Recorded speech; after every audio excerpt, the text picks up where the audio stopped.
Yeah, it's funny because I know it was kind of funny. I saw that meme come up. Someone says like, when we're in our like 80s senile whatever it was, senile whatever it was, it's like 80s music, and it's like it's just feelings. I'm like, what? This is so targeted to me because that's one of my like audio stims that I do randomly. It's like you do it as well. We're just like feeling. It's like, why the fuck is it so targeted to us? Like, what the fuck? I feel it. You feel attacked. Feel so attacked by that. I was like, that's so specifically like us, because like that's one of our like. I've never heard anyone else to have that stim, like right? audio stim, except for us when we're like having shenanigans. Yeah.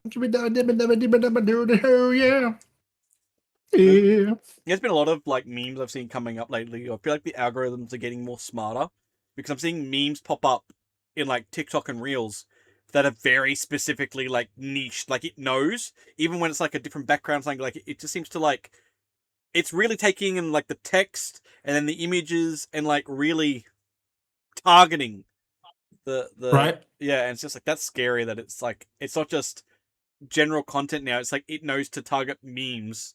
Like it knows. I mean, it's finally doing its job though. After yeah, how long? getting exactly what we need. Oh, but my Like, god. fuck, man. Oh. But this, I gotta say, this is the first podcast that I am recording. Like last week's episode was with the new computer, but this is now me recording with my computer updated to Windows 11.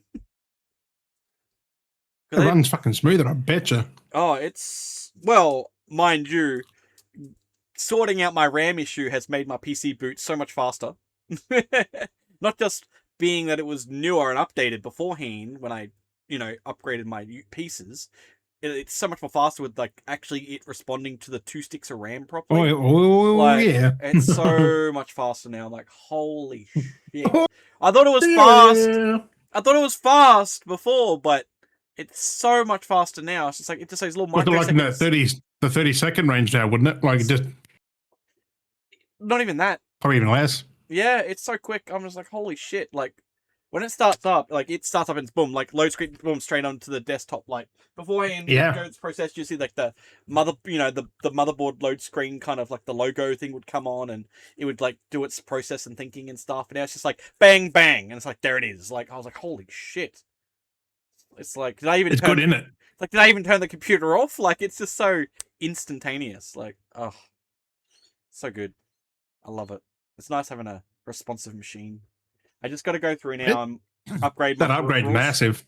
So I need to upgrade. I need to look at upgrading my keyboard and mouse now. So that's the next thing. Definitely, I need to update my peripherals to match my everything. If I can recommend a mouse, get one of these. I want to look at something. Steel Series. It is wireless, but I got mine plugged in. Get in a white. Get in a white, most probably, to go with my in a white PC. Match the aesthetic. That's why I did the white RGB on mine. Because I have a black case. I got a black mouse with the white lighting in that, white lighting in the case, white lighting in the keyboard. See, my thing is it's completely white and then it's got colors, so then I need white colors to match. Because currently my keyboard's black with colors, but it just doesn't feel right with my PC, especially with the PlayStation sitting next to it. Mismatch. Yeah. Right. So I want to get black PlayStation 5 plates, but I'm like, but it'll look like one whole thing with the middle. So I'm like, because I think it looks cool how it is with the white plate. Like it looks fucking. Those things are so good. They make you can fucking sniff next door. Like, this is my new addiction. I'm carrying one of these on me all the time now. I'm sniffing it when I need to now. I'm like, fuck it. Take it with me, just so I can breathe. Just sniff it. It ends congestion. I have been having a lot of. Well, not ends it, but it minimizes it. Well, I have a lot of my sinus issues, and I find it's been very frequent. And it's just like this. Just having one on these all the time now just opens it up constantly. It's so much better than like every couple of hours, just give a little yeah. Whenever I feel like I need to. Right. I think I'm gonna get addicted to these. I gotta buy more. There's one I saw when I Get like a fucking fanny pack with them. Just put one out and put it back Fuck, in. this is my vapes, motherfucker. Just, you know. I do have a question though. Yeah. Why do they make him look so sus though? At the same time, Like a little yeah. Yeah, like why do they make him look so sus? Looks like a tampon. It looks like you're sniffing tampons when you're just like. That's what I've always wondered. Like, why do they make that shape like the whole thing? No, it's so funny, but it's so you can shove it up in your nose. Imagine if you were to inhale it. Yeah, but you can else. just make it end with a shovey. Like it doesn't go all the way in; it just goes at the just. Like it doesn't go in your nose. Imagine, like, imagine that's what I'm saying. Imagine if this was inhaled a different way. That would be very that would be not good. Just make sure you don't have a blood nose one day. But I saw there's the Vicks ones because Like, it's just a fuck, generic man. brand. But I saw Vicks have a lavender one, and I'm like, oh, that'd be curious to try that. Imagine sniffing that, and then the lavender, and you'd feel like relaxed as well. I'm hoping, and you just be like hey, just walk around. Lavender smells fantastic. Yeah. So I'm curious. What I want to find is a eucalyptus one. Yeah, I mean you should be able to find eucalyptus because a lot of things menthol. Oh, because eucalyptus does clean your sinuses out like very fucking well. Mm-hmm. It's a lot of people don't like it though, so you be careful with them. That's it. But we'll say on the intro, what's up, beards and beardettes? Welcome back to another fine episode of the Beardy Bros podcast. Yeah, a lot of shenanigans. Shenanigans here and Shenanigans. there. I've had a big day today. I had a bit of a day yesterday as well. Which was kind of interesting. I got another piece of art into a public exhibition that they had on at the gallery. It was a photograph. So I got a photograph in there and then met some people and kind of chatted with some people and got involved and stuff. It was kind of good again. And it was nice to just a different medium group because usually it's like, art variates with the styles of people. So it's kind of nice just to talk with some people and bounce some ideas around and just help out and stuff. And then today went to like an art summit, which was pretty interesting. It was something different. Art summit? It was very interesting. Like a convention, they provided little nibbly snacks, which was pretty nice. It was an interesting experience for sure. Going to an art summit. Did you snack with your little filter? Just no, I waited when I got to him. Like, I did sniff the foods because my nose were clear, so I gave him a little sniff and sniffed my cheese sticks. Like, my cheese stick. So right. Nice cheese sticks were great. But it was. I didn't know vegan blue cheese stick. Ew. Oof. That's so bad. Yeah. But no, it was it was a bit of mix. It had to go out to it felt like a middle of nowhere, so it probably was middle of nowhere. So I had to go out there and it was still set up, but it's an interesting kind of experience going through a summit, an art exhibition summit. Like it's very weird. Convention. They just have seminars and stuff on, like just talks of different things, and some were a bit shit, so I actually walked out of some of the rooms where they had the lectures on or whatever because they were just shit. Some were very misleading, confusing. Bye. Yeah, I ended up I don't know, I got more involved with the tabletop. They had some tabletop game guys there, and they're kind of promoting tabletop games because again it's still art, talking about design, creating tabletop and stuff like that. So that kind of was intriguing. Oh, yeah. And then I got caught up with that and played a game of that these two brothers had made. So these are old fellas too. These are old fellas as well. They're old men. They're just chilling, making board games and stuff, and had a game with them. So it was a weird I feel like that's what we'd be doing in our 60s or 70s. It's let's make something. It's make a fucking board game. It was pretty cool because it was a protesters game. So it was protesters versus the demolition kind of thing. It was a really cool concept. It was kind of fun. They only just created it, so don't hang on them too much on their idea. But yeah, it was kind of normal strategy games, turn-based strategy, board game style. It's very typical.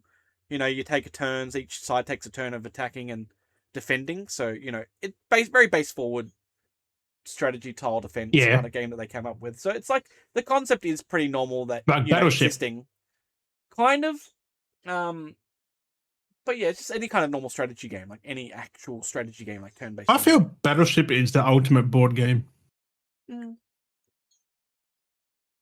Because you don't fight like Monopoly people. Monopoly people. I try and play Monopoly. People would say no because they're like, Monopoly starts fights. I mean, who the fuck are you playing with where you've been scarred to play Monopoly? I know, it's like getting into a ruckus. I'll take this stupid title. Yeah, I know. It's a fucking digital Monopoly. You can't cheat. So yeah, that was definitely something. And I feel like board games have been phased out. Like, just people don't play them as often now, like kind of, at all. There's a lot actually that are going on. That's what this was kind of showing off, and then they've got so many little communities going on where people actually attend and play at the shops and stuff. And like that's cool. Like it's just very kind of backseated, where it's not talked about. Like it's like an underground kind of thing. Like back, let's say 20 years ago, board games were every fucking where. Yeah, hospitals, libraries, fucking. They still exist. Any public place, fucking puzzle or something. They're still there. It's just no one's playing with them when they're at those places. Like you go there, they're still there, sitting there on the shelves. Like they're in the cupboards and the shelves and stuff at hospitals and libraries. But no one's doing it. Like no one's doing any of that now. It's so weird. I'm thinking I might start making some board games because it was very inspiring, just like what they were doing and how I'm like, yeah, there's some pretty simple things you can do. All you kind of just need is like if you have a board or board pieces or some character pieces. It's very straightforward and simple. It's not that crazy. So Beardy Bros Monopoly coming up 2027. Beardopoly, something different. We'll have some kind of strategy game. Dale's Beardopoly. Or it could be. We do have a Beard Monopoly on here though. We can make like a podcast or strategy game. Beardy Bros podcast. The strategy game. Yeah, it's like maybe like a 4-player game or something, and you're all gonna like play against each other to become like a successful podcast. So you got to play the game and you go around collecting audience members and episodes or something like that, and then you could get cancel cultured and stuff like that. So cancelled, so then like you're knocked back by a couple episodes, and imagine something like that. That'd be kind of funny. You got to like collect like episodes. So the more episodes you collect, the more audience you can collect, and like you can bank your episodes. You know what I mean? That'd be kind of funny. And then are we using our episodes? I don't know. We could use them as like name references. We have a lot of episodes, so we could always use them. And then if you draw like a cancelled card, you get cancelled. So then you're off the air for so it's like a miss a turn, and then you're off like for a couple of episodes. So you're cancelled. So therefore you get less review. That'd be something we could do. It could be interesting, couldn't it? Like a party game. It's normal.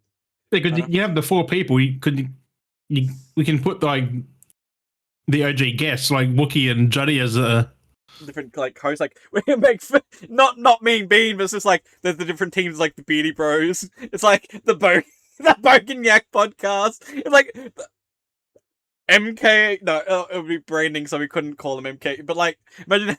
I'm being dirty now. I'm being dirty for the joke. But like, imagine having like you could just. I reckon it'd be cool if people could like name their own podcast. So like when you play, you can name your own podcast, and then you go in with that, and you got to collect like I reckon that would be kind of fun. I reckon I could do that.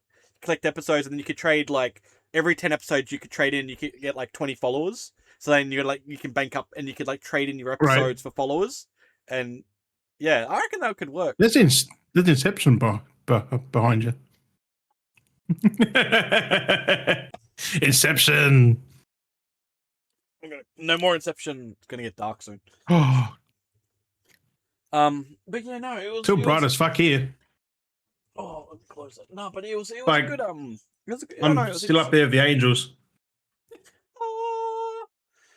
Yeah, no, it's definitely an experience of like what different stuff they had. I went because they had like a time slot of different things that were on. And so you kind of like something kind of overlaps, so then you kind of had to pick what you wanted to attend, and it was kind of interesting. The day kind of started off like consumable, like taking in everything and watching everything, and then got to the point where it's just like you kind of had to pick, and I was just like, oh, that's kind of crap. I'm going to go do this instead. Oh, that was kind of. I'm going to do this instead. Like it was just kind of like one of those things because it got to a point where I was like, okay, I kind of want to go check it because I attended the tabletop board game session, which they'll talk about, creating games and being, inspiration. That's why I kind of like, oh, that's, And then they're like, we got a play session up at the thing, the other building. You come by, play some games, and that's why I was like, oh yeah, I might check that out at some point. Between if I don't enjoy these things, I'll go check it out. So then there's a there was different seminar stuff, and it's like, one's like some artists, and like I don't really care about music. I don't need to learn about music. There's like a bunch of other talks, Right. and then one was like a tour group for like tour for the city, and I was like started with it, but like the tour guy, I don't know, it was just kind of like a dodgy setup. It's like here's this person, they're going to kind of talk about the city and buildings, and they kind of So go I'm on about guessing some they stuff. didn't really think that part out enough. Yeah, no, they kind of was just like they kind of made a point going on about like architecture and structure, and then contradicted everything that they were talking about. Because they're like, we've got buildings in the area that are designed to like walk by and then like observe them because they're more for walking by, and then you got other buildings which are in the city that are, they're not really pleasing as someone that's walking through a landscaped area of like buildings. They're not designed to really Right. absorb in. So, and I was like, they're talking about stuff, and then I kind of just got bored with it. And I kind of like it felt weird, so I left, and that's when I went to the thing, and played with the guys at the tabletop game. And afterwards, I caught up with some of the others that did the walk, and she just went to like dodgy places and didn't even show me any of like the actual historical like architecture that she was talking about at the start of the tour. What? And it's like, why would you like talk about up talk all this historical architecture that's designed to walk by, and that's what you are doing, a walk by tour, and then you take people to all these other shitty buildings that aren't like walk by suitable buildings, they're just shit modern day buildings. I was like, that's dumb. I was like, and here we have over here Muhammad's Delhi Indie brunch. Like, I was like, what the fuck? Like, who cares about Indian takeaway? Like, like, why would you be like, and here we have, 7-Eleven, get your slurp. Like, what?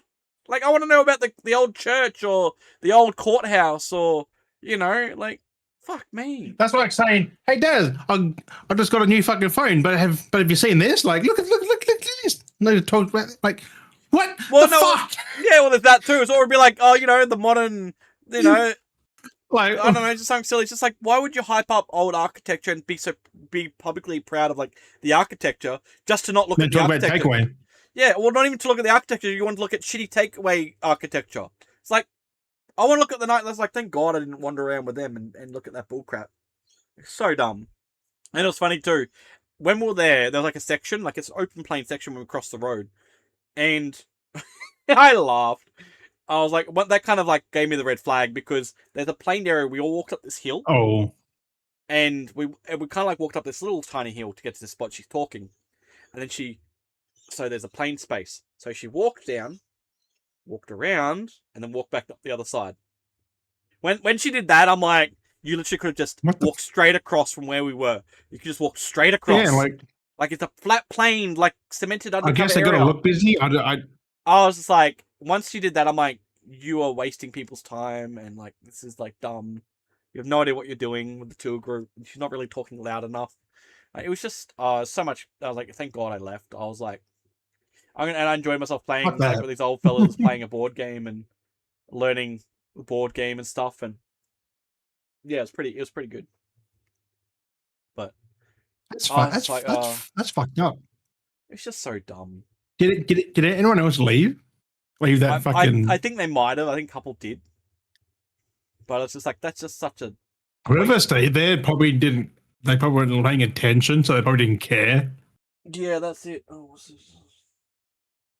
Oh, Or did it what? with my ass. I'm playing. I'm doing the podcast. It's like, shouldn't have realized it's the time I'm doing the podcast now. Because I've only just got home. Like when I said, I mentioned you got home, and then I was setting up, and Al just goes, "Oh, dinner's Yeah. ready." It's just like, I'm not having dinner. Like, it's podcast. Like, I Just can eat it right. Just eat it right there. I'll just have podcast later. Like, I'll have podcast later. I'll have dinner, Podcast later. I'll have dinner later. I'll just heat it back up. But no, it was definitely an experience. And then one of the things they had, I ended up seeing Australian musical artist sensation Ben Lee. He was there doing a little talk. It was like a little mini podcast because they had like the two people up there and they were just talking on stage. Who? Ben Lee. Ben Lee, yeah. And I then don't some know other who that person. is. He's an Australian artist. Catch My Disease. Catch My Disease. Oh, that dude. Yeah, him. So I was like, I'm in the present. I sent it to a few people. I was like, here's a photo of Ben Lee, but I haven't caught his disease, thankfully. I'm in the presence. You haven't got his disease. God damn it. But yeah, so he was there for a bit, and I was like, that's pretty cool. I got to take a photo. I got to post a photo and tag him in it.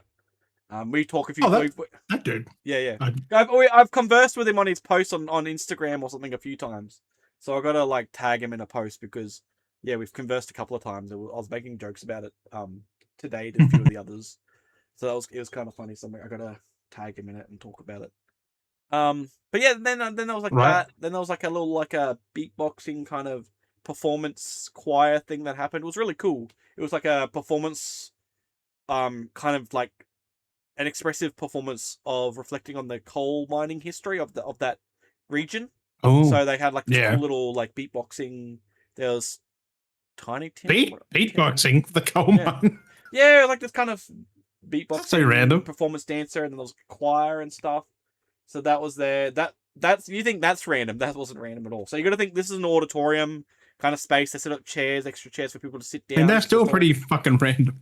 Well, I mean, no. You'll be like, what the fuck's the next one? So think about there's chairs. So it's nice to sit around. You're watching a performance. It's like going to an opera, like a play or an opera, watching that. So it's still random, but following that was a in clubhouse DJ. So yeah, that's more random than you can imagine an auditorium, like a hall. Like imagine like that makes more sense. No, somehow. No, it doesn't. Everyone's sitting down. Imagine. Yeah, but imagine. Okay, do you remember how you had your old school, like your old beatboxing a coal mine history is fucking retarded. What the fuck? Yeah, it was a one of the best selected performances for a presentation. It was last year's performance thing in the non-coal performance. A coal mine. But I mean, the history of the town's based history big on coal mining and stuff, so that's why it was like a thing. But, no, imagine like a hall. It's just a simple hall auditorium. Imagine your school auditorium hall where everyone's sitting down on chairs in a hall, and then imagine a dude's just sitting there with a DJ table going like the lights strobing, fucking DJ remixing, like and he's dancing, going pump the club, pump it up, pump it up, pump the club, like, and everyone's sitting in chairs like. Oh god! Like this is literally, and it's full of like a lot of older people as well, and it's disco strobe lights going. They got a DJ for old people. Like, are you kidding me? He had a seminar talking about music, and then because he was there, they're like, let's have him perform his music. And it was how quick was his seminar? Because like if you're doing that, and then all of a sudden he's just like, well, he literally set up like straight after the performance of like the dancers and the choir. The whole experience was like, they had this whole thing because they had the dude kind of like on this little mix for the performance of the coal mine thing. And that dude was like doing his little like dancing with the light and stuff and pretending to like pickaxe and stuff like that. He's doing this whole. And then we're watching that. No, this is the funny part too. Because it's just that happening. And then halfway through the performance, the curtains raise and there's like 30 people in the choir behind him going, oh! It's just like, where the fuck are they? The whole time for like a good solid 10 minutes. The dude's dancing and doing his like pop locking and like snap locking, and they're behind a curtain, and then the curtain raises, and then it's just all these people there like ready to sing their little spout of 1 minute choir, and then that was it. Like they had to stand there like on that stage for like behind the curtain for a solid 10 minutes. It felt like, and then just for them to sing their like 1 minute of notes or maybe 2 minutes, and then for him to kind of do up his performance. In the I would have did run for laughing. Like I was so that's what sent me was when the curtain raised to see like the people in the choir behind them in their choir gowns and everything, like all that set up. The whole performance was a 15-minute performance, so like just to have all that set up, just for them to wear all their robing, just for like 2 minutes of going hi, like I was like, my god. And then the DJ was up there for like 30 minutes after them, and he was like straight on after. Like, they pushed all them off. They had a roll on the DJ table. Yeah. Waiting for this dude to boogie down. Like, if it's full of old people, like, you think you'd do something else and have a fucking DJ just go ham. Yeah. It was so weird. They're probably too horrified to move. They're just sitting there like, oh like god. Some of the stuff like from the group that I'm with, because it was with the art gallery. some of them from the group was like, we should kind of get up and like dance. I feel like because it just feels awkward that he's just like up there going ham DJing and no one's dancing. So a couple of them went up and a few other people kind of joined in. But it's just like it's such an odd place. Imagine being like going to a funeral and then you hear the music going doof doof DJ Kali, and then like it's just like what the fuck? Like why are we got DJ Khaled playing at a funeral? Like I mean I kind of get that maybe more of a request, so you're more likely to get that most likely. But like imagine going to like Uncle Joe's fucking he's like 102 and he died and then yeah he's like he's not going to listen to DJ Khaled remixed with fucking Feel Good. Like I don't know. Random. Like, it was just so odd. I was like, this is not the place for I probably would have walked out of the whole fucking thing, to be honest, at that point. Oh, it was funny, because during a lot of that happened, it was funny, because there was the group of us, and, when the beat, like, I was listening to Ben Lee, but the, one of the chicks that works there, she's kind of like gothic, and, so while we're listening to that, I looked over and she's playing Sudoku on her phone. So I like lean over and I'm like, what the fuck? I'm like, and she's like playing Sudoku. I will say that's like a more fun time, to be honest. I know. And then I'm like watching her like get hardcore into the Sudoku. And I'm like, this is fucking hilarious. I'm like outing people. I don't know if anyone's going to watch this. Like, it'd be funny if they like randomly come across this and I'm just calling them out. But she's like playing Sudoku. She kind of like let the phone over a little bit so I could see her playing Sudoku. I was like, no, you do have a point though. No, like, worth watching. I was like, you do have a point though. Like, you can, because they're just talking up on stage. So it's like having a podcast, like us talking. You don't actually have to watch us. You can have us playing. It is background noise. You can listen to us on wherever you are, whether it's on Spotify, YouTube. I know it's all video now, but you can literally just play us anywhere you want in your car, background, like on your computer, out while you're doing something. Put your headphones in. You don't actually have to look at us. You can listen to us. That was a way to do a cheeky plug. So don't feel like you have to actually watch the podcast. No, you can multitask. We're multitaskable. But yeah, no, it was kind of funny and then I was like, no, you do have a point. So I kind of ripped my phone out and I was playing my Hue puzzle game, and I was like doing that. So I was playing my Hue puzzle game. Because it's like, I downloaded Sudoku, and I was like, yeah, I kind of do want to play Sudoku again, but I was like, fuck it. I'm going to play my Hue puzzle game, so I started playing that. As I'm playing it, I'm like flicking over, I'm like, oh, I wonder how Sudoku's going. Look back over, she's playing the same fucking Hue game I'm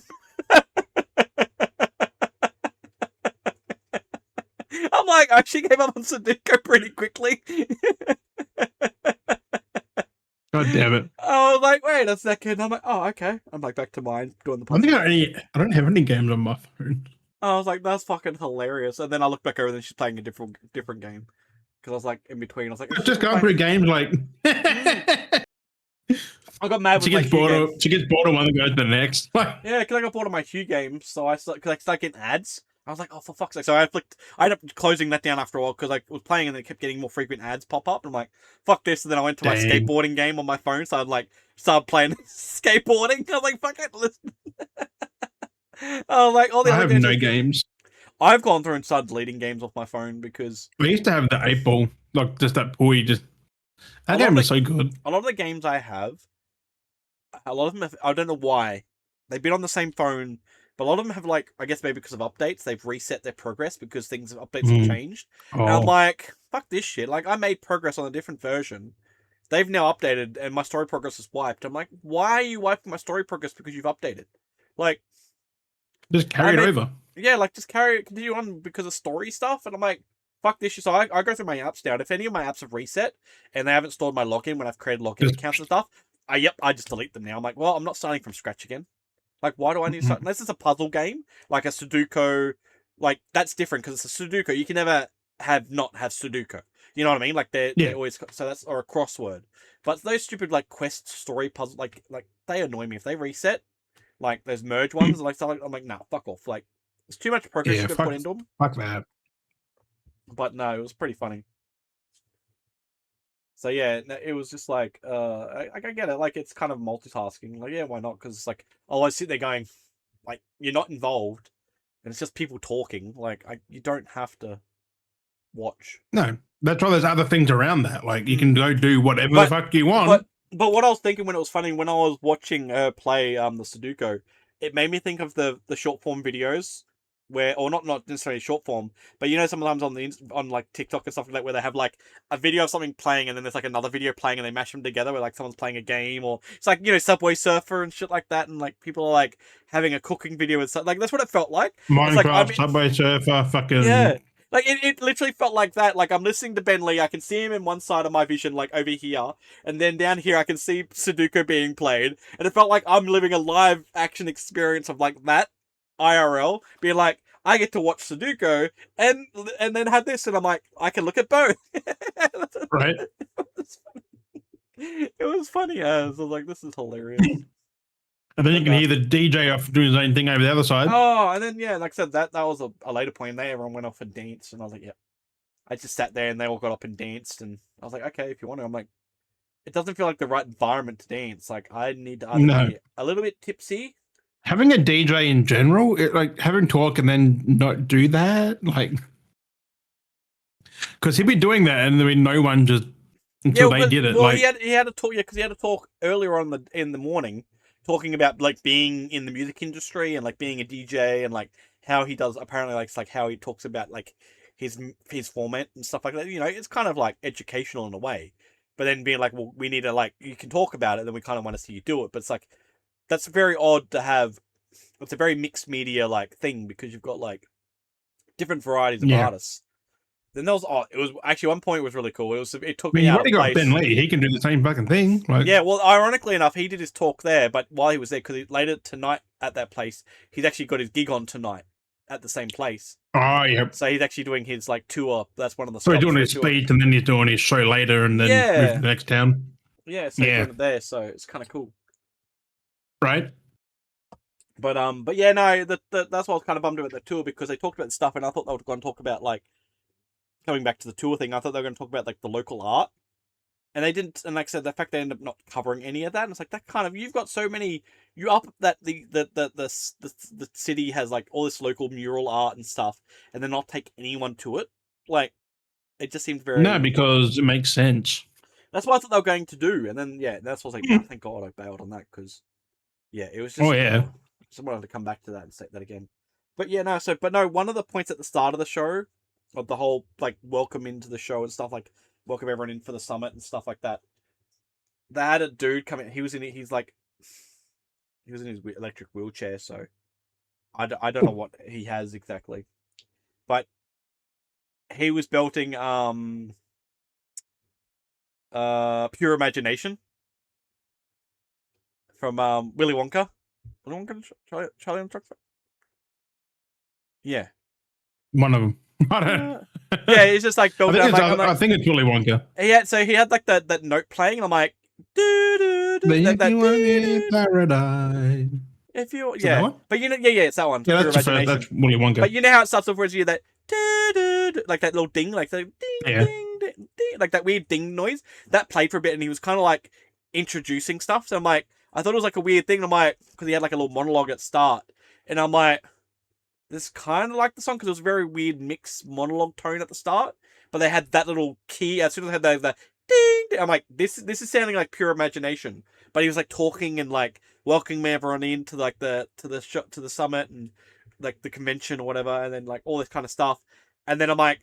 I feel like he's going to belt into the... And next minute he goes... And he started like... I'm like, yeah, he's going to belt into it and sing the whole fucking... And it's kind of cool because like he's singing it. And then you see it slowly like roll out from the side on his wheelchair, like electric wheelchair. And he like pulls it in and he's got like an attached microphone to his wheelchair and shit. And I'm like, that's kind of badass. It's funny how like he would have done that because like Willy Wonka had his cane, like he just limped out, like he's fucking rolling out. He's slowly putting out on his little electric wheelchair. And I'm like, that's fucking dope. And he's a really good voice. It was so cool. It sung the whole song, and I was like, "That's dope." I was like, "God damn it!" Don't mess with wheels. No, but I was like, "God damn it!" Now I want to watch fucking Willy Wonka. Was it Charlie and the Chocolate Factory? Willy Wonka. I was like, because it's Willy Wonka and the Chocolate Factory. Is it Willy Wonka and the Chocolate Factory? Charlie and the Chocolate. Yeah, I think. It's so confusing that there's too many, like 2 movies. Or 3 movies, you got Wonka, which you know what it is when you call Wonka. You know what it is. But then you got Willy Wonka and the Chocolate Factory. Is one I think is the one with Gene Wilder in it, and then Charlie and the Chocolate Factory is the one that has With Johnny Johnny Depp in Depp. it. And it's just like you just Except change they it. don't really sing in that one, I don't think, compared to the original. Gene Wilder one's great. I'm like after listening to that again, I'm like, oh, now I want to watch it again. I'm like, oh, god damn it. Such a good movie. Such a good fucking movie. You can't beat What was Wilder. that crack there? Oh, my nose fucking. Time for me to have a sniff. My nose is starting to clog up a little. I'm just having a look. I can't remember which one's which. Well, I know which is which. I don't know about the song. What was it called? Pure Imagination? Yeah. Yeah, that was Willy Wonka. Yeah, because Gene sings that. Yep. So Which, did Johnny Depp really sing in Charlie? No, it was a bit different. It was a bit different. I think the kids sang, but that's about it. No, nothing beats Willy Wonka and the Chocolate. That was such a good movie. Wonka was pretty good too, though. Wonka was good. Complete different take compared to the other two, though. Different vibe. Well, the whole Roald Dahl take. Very dark. Well, that's it. The new, I do like the new Roald Dahl take on everything because it is a lot more mature, like more close to what Roald Dahl's stories are. Like they're more closer to his stuff now. That was like Guillermo del Toro's Pinocchio. That's dark as shit too. And that's more close to what Pinocchio is actually like. Like the tale of Pinocchio is so much more darker. The animated one of that isn't Pinocchio. It's something else, but Pinocchio. Like it's more family friendly. Like that's not what.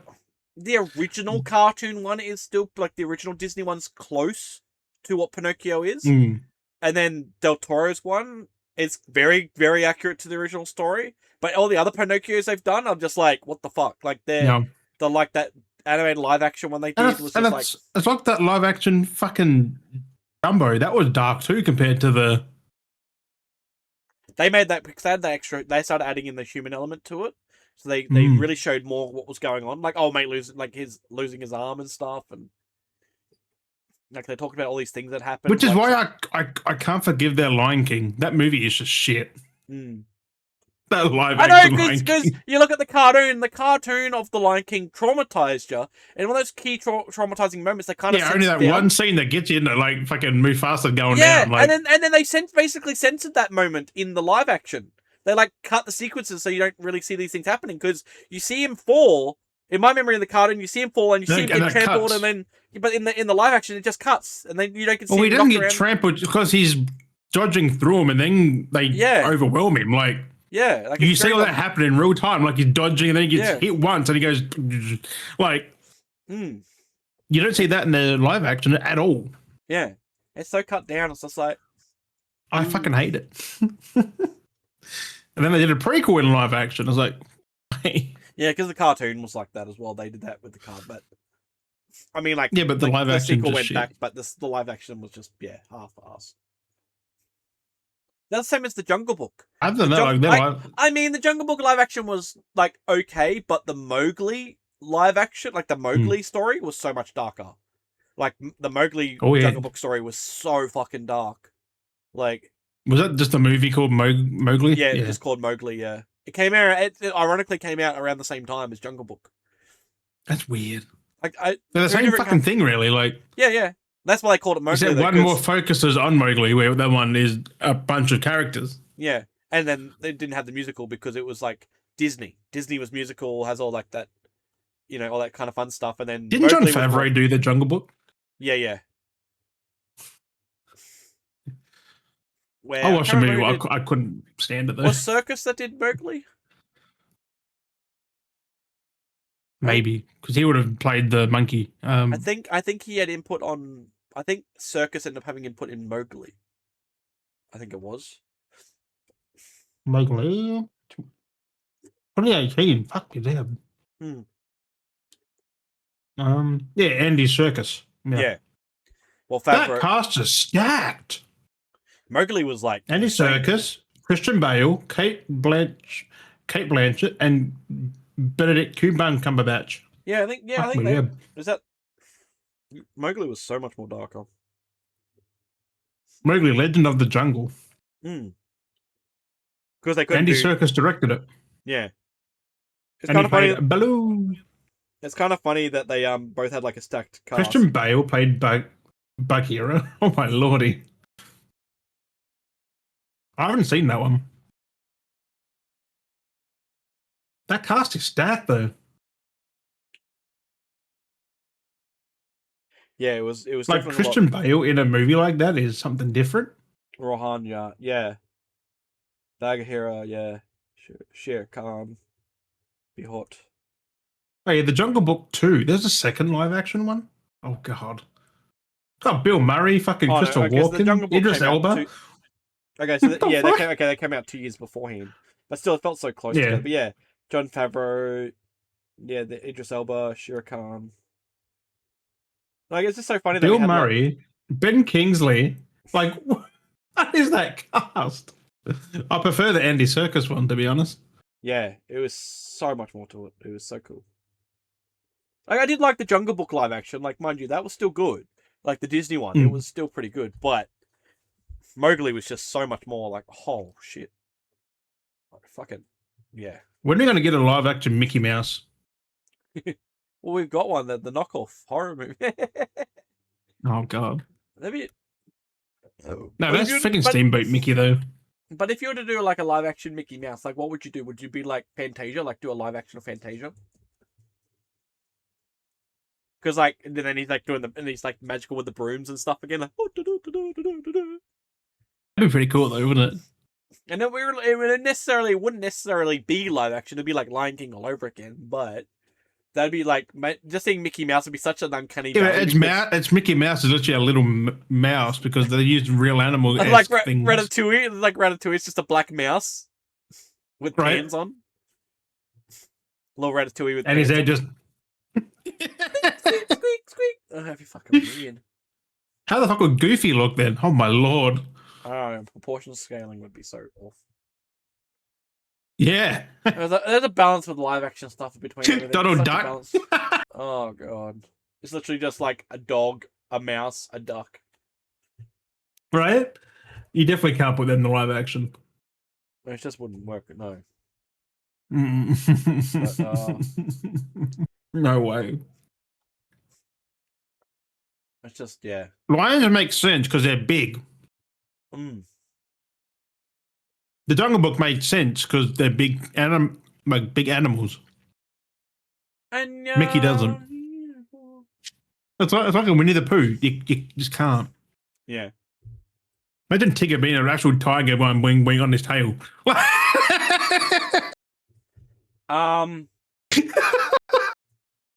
Imagine Piglet just going around like a pig on two legs.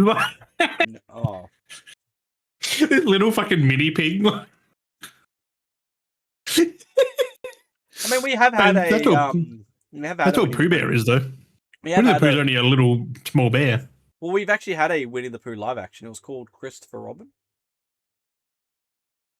I haven't seen that.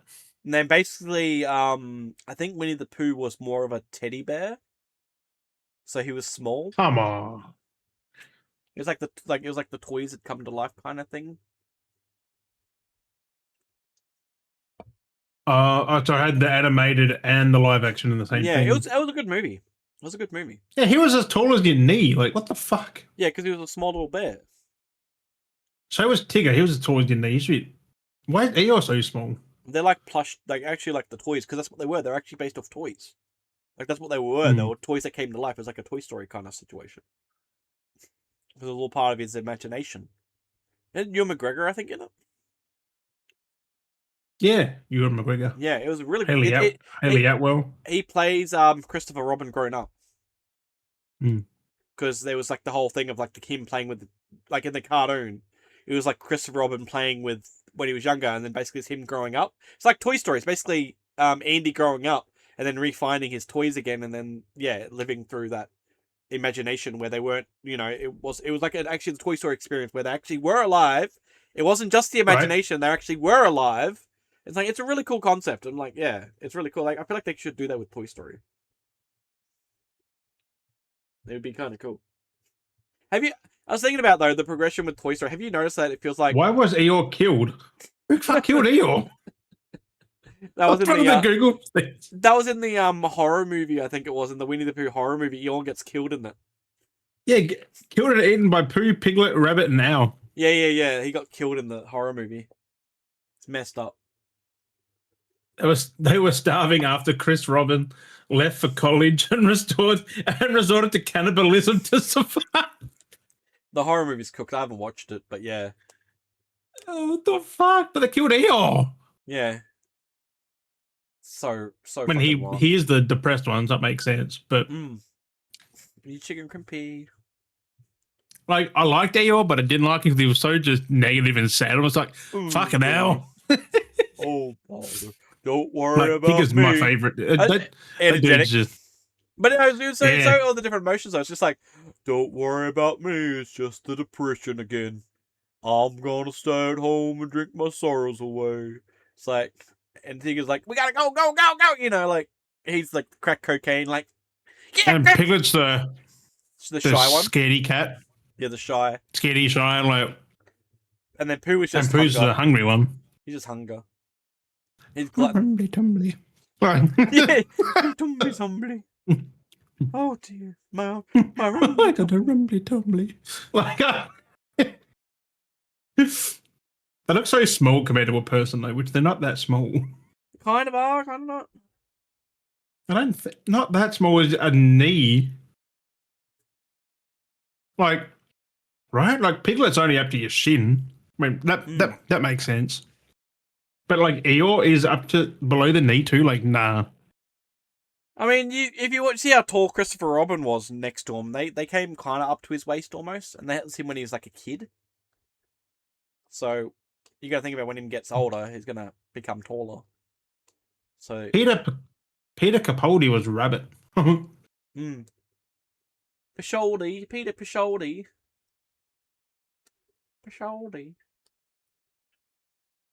Oh. I'll probably watch it one day. It's a good movie. It's I'm not a big Pooh fan. No, the story's pretty good. Like the movie was actually pretty good. Like I would actually kind of recommend that movie. Because more focus on for Robin. Yeah. The movie's named. It's a nice little like progression of story and time, and yeah, it's a nice little kind of continuation. Especially interpretations. Yeah. Put an L in there. If you want new paradise, you will. To do it. Gene Wilder had that down to it. Like all the songs that he sang in that. Oh, I wish we had. I feel like some of the things. I wish we had more with him. Like, I mean, we do. It's just very old. Like he did a lot of things, but like it's all like 70s, 80s, and I just wish like I don't know, like some of the stuff he had more franchisey things to like just continue characters on. Because it just but he was mainly in like just comedy stuff, not and they're all like one shot big stuff. Franchises.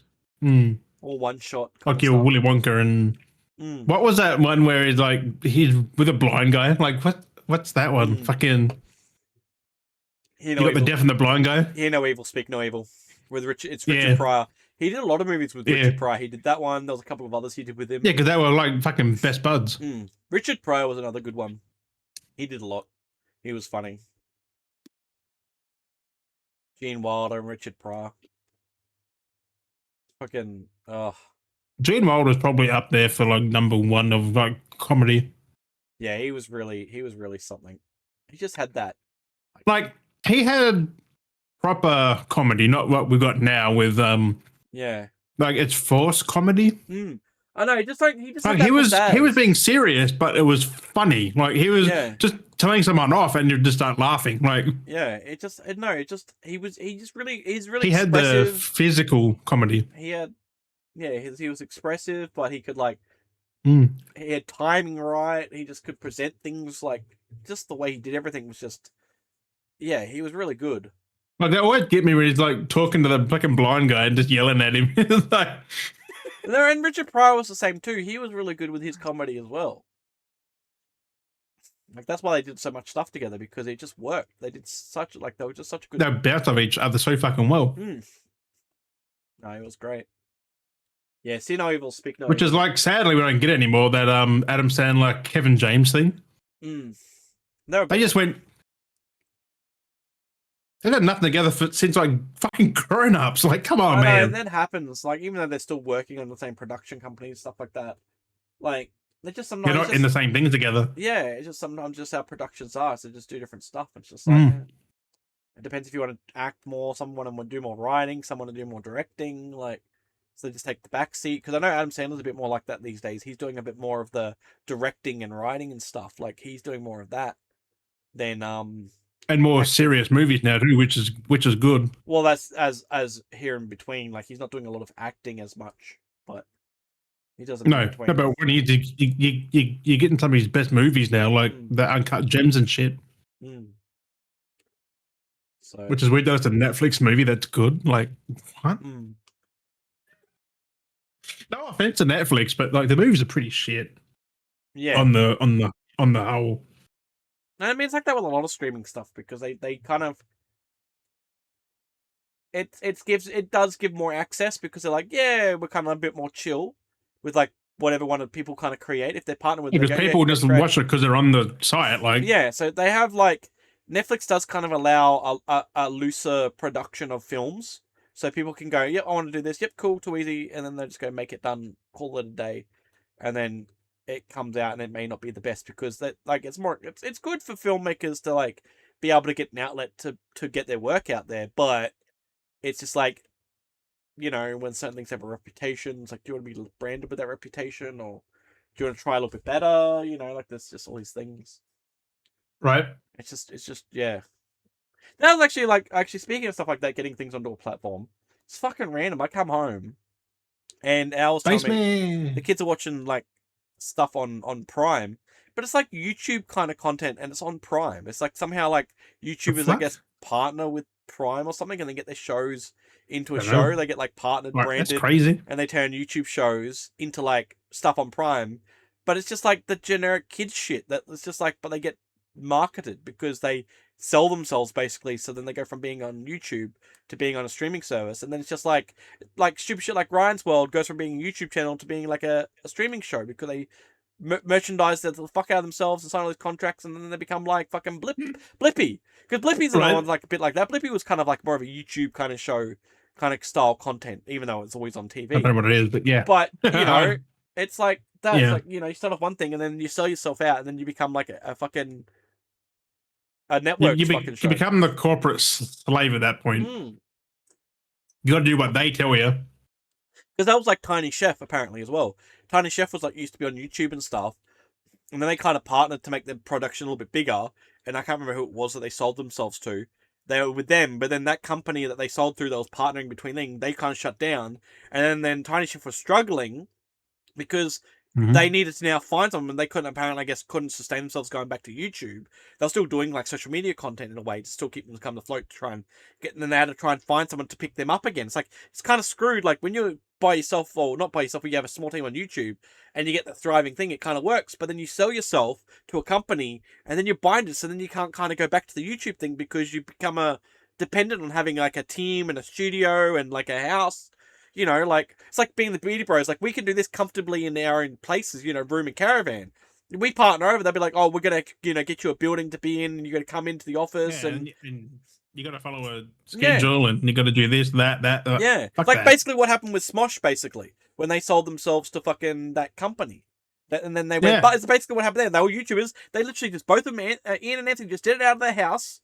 Or wherever they did, they just filmed some shit with a couple of people. Then they got bought by a company, which then they got them a studio, and they could do things, and then they could get the team bigger, and then everything went fuck, and then look what happened. Luckily, you know, again, Rhett and Link bought them to save them, but like, that's the same thing. They had a company that owned them. That company went bust. They needed to try and find, otherwise it was going to turn to nothing. Happened to Rooster Teeth.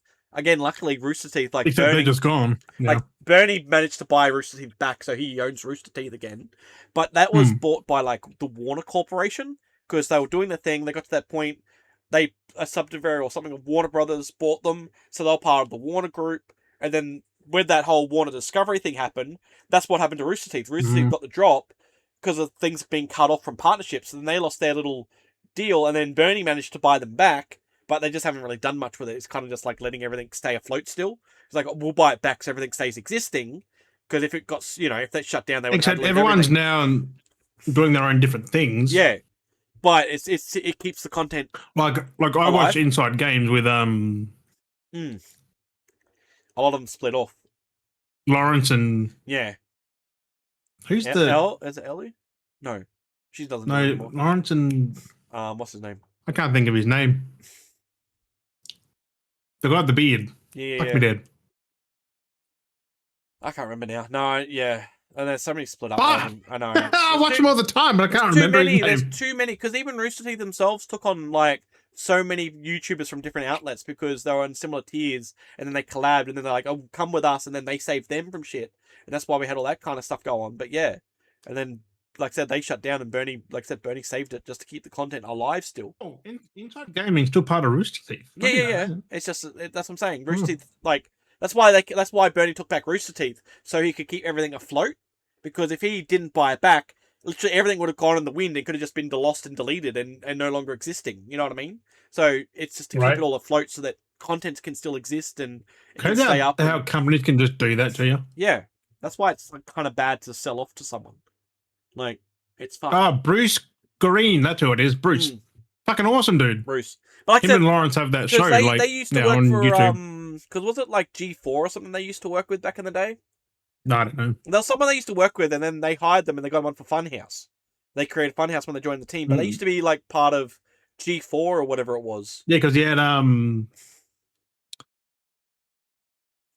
I can't remember who it is now. The other one. It was Bruce Green. What did you say the other bloke was? Gus, I think the name was. Gus was cool. Yeah, I've been watching them for like a decade or so I can't remember their names right now. I was watching Rooster Teeth before those guys even joined Rooster Teeth. Like, right. I said, I remember when they were part of like G4 or whatever it was, and that shut down. And just before that even shut down, though, they'd already kind of like moved G4 over. It went bad. Yeah, and then that's why Funhouse was created, because they could still do like the similar content they were doing over at G4, but then bring it here and we'll call it Funhouse instead. And then give you an outlet so you can still keep doing what you're doing, but it's extra content for us as a network. Machinima. Yeah, Machinima owned a lot of it. It was crazy. Probably still does now. Machinima's like completely different. Oh, owned by Warner Media. It was. Oh, goddamn. Yeah, it said Warner Media. And they bought it. Yeah. Bernie bought it back because he sold himself over to it. Like he was still part of it, but he like didn't own it, and then he bought it back. Right. And then he's just like didn't really do much with it, but. They did all the other stuff, but it's kind of weird seeing everyone split now. Rooster Teeth is still a thing. It's just they got many channels now under different.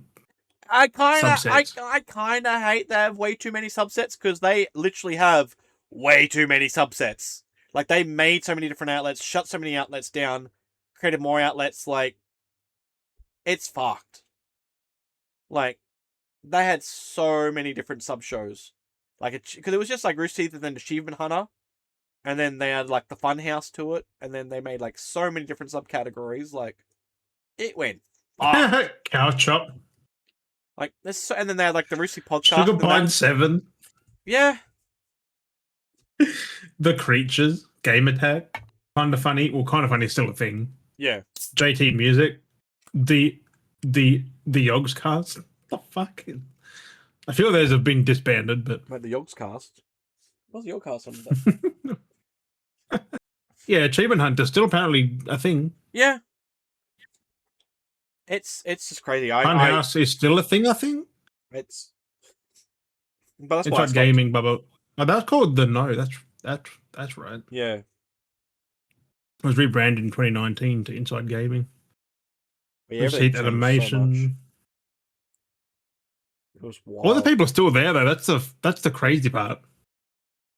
Like they've barely got rid of people. They just moved them around a bit. Yeah, they moved a lot of it around, and yeah, it was like all a year ago too. It was like they were basically saying their farewell, and then like it was like a couple of months later, Bernie made his announcements that he bought Rooster Teeth. Like it's so funny. They're like, "Goodbye, this is the end," and then it's just like a month later. It was probably cheap too at that point. Yeah, because I was just trying to get rid of it. But only he could have bought it because he technically was the only one who's allowed to buy it. I'm guessing. How do you see this stuff? The channels. Because I bet you like Warner would have probably fucking bought it if they fucking could Oh, have. okay. I can just see like their tabs of even their shows because their shows were based on their like Mm. channels as well. They did, but then the shows they did like games with guests, and they made We Give Bad Advice, which was like RTP, and then there was like which is I think it was the extended of the Rooster Teeth podcast that changed so many times, like on the spot. Fucking, there's so many different like categories of shows that they did. Like it's Yeah. insane. So many And different the only one I categories. think of now, if I keep watching it, Inside Gaming. That's the only one that I Yeah, know because of. Rooster Teeth Animations, which was like all the Red vs Blue stuff, and then they started doing their animations on Red vs like the Rooster Teeth animations, like they actually do animations. Yeah. Crazy the shit they've come Yeah, across. Like, they're still all going, but they're very. You've got to go looking for them now. yeah, but yeah, I definitely like all their older stuff back in the day. That's the stuff I liked, and I kind of moved on. Mm. That's why I still But watch like, Inside Gaming because it's Bruce and Lawrence. Like you can't fucking beat them. Like but yeah, they went through so much stuff. No, look at all the old content. That's stuff I used to like. I used to watch. I actually used to watch the podcast because it was just like a simple podcast back in the day, and so much happened. Then it's just like, yeah, I'm done. Like it just got too overcomplicated when they started like doing too many more staff members, and there's just so much going on. It's just like this is just overcomplicated now because they're trying to when you make these got new like five shows. or so people on there, it's like, but how do you balance that out? You Like, can't. I mean, like, well, there's stuff too. Is like here we get our channel's based on like us doing comedy skits, and then doing animation, like, and then be like, oh, we're gonna do a cooking channel now. It's like, what the fuck? And then we're gonna have Just music do it on the same thing. DJ. Like, why are you doing music DJ? And then we're gonna have competition cook-offs. I guess you came back to now we're gonna do first person video game like videos. It's just like, what are you doing? Like, That reminds me of the whole. What was it? That fucking Matthias stuff. Channel here, channel there, channel here, channel there. yeah, exactly. Like doing and then doing all these And different now it contents. vanished. Yeah. And then he like every now and then, like every 6 months or so, he comes back with an overkill. I think it's over. No, he shut down. Something. What was that other one? Oh, I I don't forgot what know. it's called now. Where he used to review stuff. The oh, Oh yeah, forgot what I it's can't called remember it. now. I Dope or can't Nope. remember it. Dope or Nope. That's it. Oh, that yeah. And then every now and then one of the Dope or Nope videos he brought back up again. I went to watch it, and he just made it all like churchy, religious about his like church stuff, and I'm just like, good for you, bro. Like you found like more of your getting, but like, what do you have to preach? Like, don't preach on your videos. I'm sorry. Like, yeah, Dope or Nope. But why can't I? Be thinking like, bro. Yeah, so yeah, okay. So 5 months ago, he posted a video. Like 10 products for the ultimate lazy person was You five know, months ago. it's like every few months. Like what? Seven, yeah. Then it was 7 months, 8 months, 9 months, 10 months, and then that year. So yeah, it's just like he did that last one because but then he basically like did the stuff. Then he's like, oh, like you go from having a studio team, right? Then basically Being fired in his everyone. room, Well, then he basically fired everyone because you imagine having like or they left.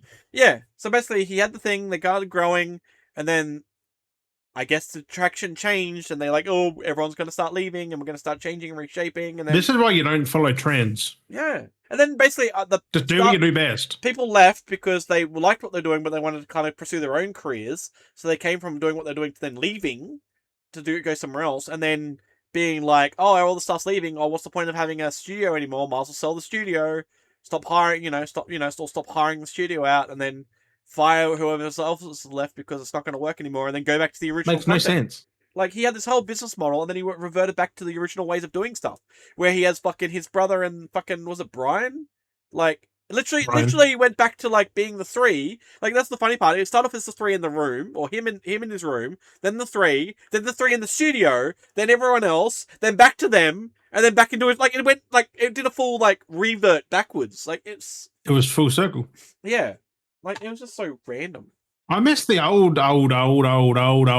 things from them. Well, remember when he used to? Well, if you go back, when they you'd have Markiplier and shit do yeah, the challenge. I was gonna say that was the content that I watched. You go back to old school Matthias, like he collabed with Markiplier and Jack and PewDiePie, Spadusty and things like that, like all this weird like YouTube. That's what made YouTube so enticing. Whereas you see all these different YouTubers like People kind doing of shit. collabing, and like that's what YouTube felt like. YouTube felt like a community. So you had all these different big YouTubers kind of coming together, which make it feel like anyone can create content and start They socializing. weren't big then, though. No, that's what I mean. And They got big after that. it's just like now it feels like you come to YouTube and no one's really collabing. It doesn't feel like it doesn't feel like a community anymore. I mean, they are, but they're just playing an online game. Yeah, no, but it's different. It's not like, oh, I'm a YouTuber over here doing my thing, or I'm a YouTuber over here my thing. Oh, we can meet up and like do stuff together. Now it's just like I'm doing my content. My content's unwanted better. You know, everyone's now competing and fighting each other for like not talking about them. I'm just saying like any other YouTuber now. Yeah. Is like it's all very independent and like just doing their own thing. It doesn't feel like it was back then where it's just like, hey, I'm a little guy. You know, it's like. Yeah, fuck yeah, we're gonna push the subscriber. Yeah, but like now it's just like we're gonna push the subscriber count. We're gonna do this. Get more subscribers. This like it's so gluttonous now. It's like it's so like give me more, give me more, give me more, give me more, give me more, give me more, give me more. Like unless like I don't want to collab with you unless it's gonna benefit me and give me more, give me more, give me more. Like I don't want to collab, you know. But YouTube's just collab for fun. You know, there was a whole vibe behind it. Now it's just like, I don't want to have anything to do with you unless it's going to benefit me. I don't want to know of you. And it's kind of sad now. It's just like, you know, whether you're small or big, people used to collab together and it was kind of cool. You know, that's how Jack became popular. He was a nobody. You know, everyone was basically a nobody. But then, you know, a few people like collabed with each other. That's like fucking, when you hear the stories of like Markiplier and fucking Ethan. Ethan was literally a fan of Markiplier. They hit it off and became friends. Like he literally went to like conventions to see Mark because he watched him and he was a fan. And now look where Ethan's at. Like it was just people being people, and then now like they again let's call them celebrities because like the people celebrities, you know, because they have attention. But like it's just like these are just people doing people things. They're just people like us. Like they're just people. They're just lucky enough that have gained a large portion of viewers which makes a revenue, which therefore it can become their job, and they can just comfortably do what they're doing. But then people, that's the problem I see nowadays with stuff, is people go, I want to get into streaming because if I get people, it makes me money, and if I get into YouTube, right. It makes me money. Like, no, it's this whole welcoming society. That's why. I mean, like, it can. Yeah, but that's what's ruined. I feel that's what's ruined media. Like anyone that's creating media, I feel like that's what's ruined media these days. Is everyone's like, oh, I can become a rapper now, or I can become a musician, get my songs out, make some big bucks, start doing world tours. It's easier to do that and get it out there, but like it doesn't mean shit. Yeah, like just put it out there. Things that happen. Exactly. I tell people like I don't stream for a monetary gain. Like that's like us doing the podcast. Like realistically, if we were to take the podcast as a business model, we would have busted like as a business model ages ago. This would have kept continuing. Yeah. But the fact that like most other podcasts, we thought they could do that. Yeah, because they assume they could do it because they want to make it a business. Let's do things and franchise it and keep it going. Oh, you know, they would have. A good example of that? Look at Huck Tour. Yeah, the Huck 2 podcast. That literally fucking. No, I'm saying the whole situation. Well, you did that, but even then, she did a podcast as well because she was using the authority of being like, "This is a trending meme. Let's start." And it's like it wasn't as good as they thought, and then they stopped. Start franchising. Let's start marketing the whole thing and franchising everything and tying it all as a franchise and brand it. And not everything's got to be franchised. Yeah, because they think, oh, let's make money off of it. Let's make a quick buck off of it. Like, yes, we're the Beardy Bros, but. Like that's just what we are. Like there's nothing nefarious behind it. We literally have no monetary gain from this. We keep doing it because money isn't. This is just wanting us to get the content out. That's what we like doing. Like that's, you know, having a podcast out there.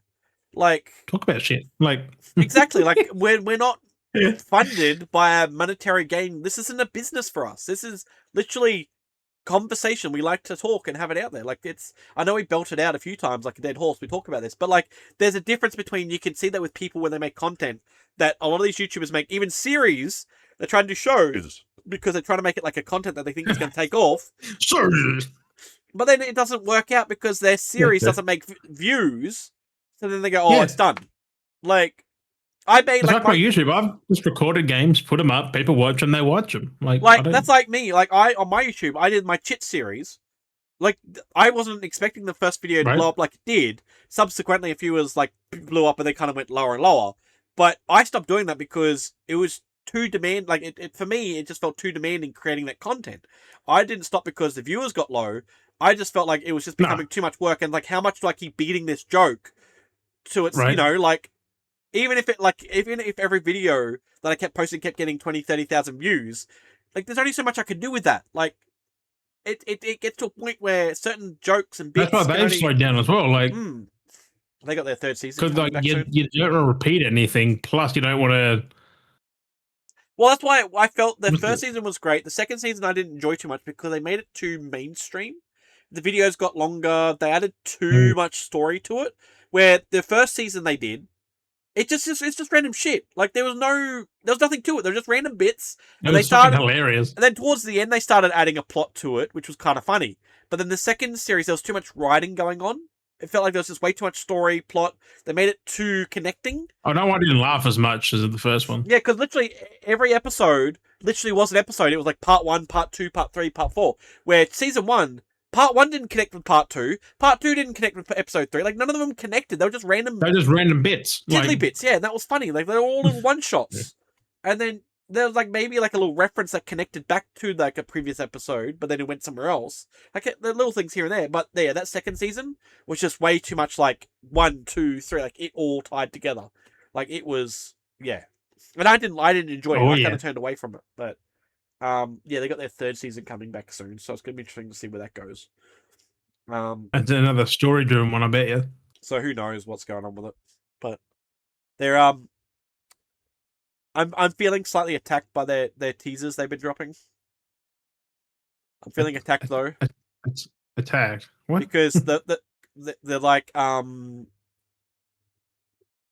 first teaser they dropped was like can you find the clues or something like that? They're like trying to do like a mystery, like can you figure out the mystery? And I'm like, come on, fuck off. Like trying to solve a mystery, like we're gonna leave little Easter eggs and clues. I'm like, I'm feeling attacked here. The only channel I've seen of content that was making shit videos was me with my historical fucking satirical detective series. But now they're doing that. And now they're doing a detective thing, like with clues and being like leaving secrets and stuff around. I'm like, don't you fucking start. Don't you fucking attack me with this. Like, I did this as a joke, making fun of it, making it like it's this big deep thing that it had to be a mystery that had to be unsolved, unraveled. And now you're being like, fucking being all coy and clue and mystery and like little secrets and stuff that like puzzles that need to be solved. I'm like, don't fucking start with me here. Like, because I even said to them, I even commented on the video, I'm like, don't make me come back with my detective series. And they're like, they hard rock going, we need your sleuthing. I'm like, don't you fucking start with me. Don't you fucking start. I'm not fucking going That's down. hilarious. I'm like, not going down this fucking rabbit hole again. Because yeah, their second teaser they drop, they're like, you don't know shit. It's like, you think you know him? Well, there's like all these, and like doing all this teasing of like Easter egg, like, you gotta solve him. You think you know him? You don't know nothing about him. Like all mystery and secretive, and being like, I'm like, fuck off, motherfucker. Like, fuck off. Like even one of the videos, I forgot about shit. even one of the videos they did, I made a note where I pointed out like something really coy with one of the videos, and I made that as a separate video. And they've literally used that video, not my video, but that video that I made reference of for their video to tease the release date of the next season. I'm like, I'm like, I'm feeling attacked. Like, I know it's mostly just like big coincidences, but I'm like, I'm feeling attacked because I specifically used the scene from your earlier episode in season 1 and like really like caught an end frame at the end of the frame.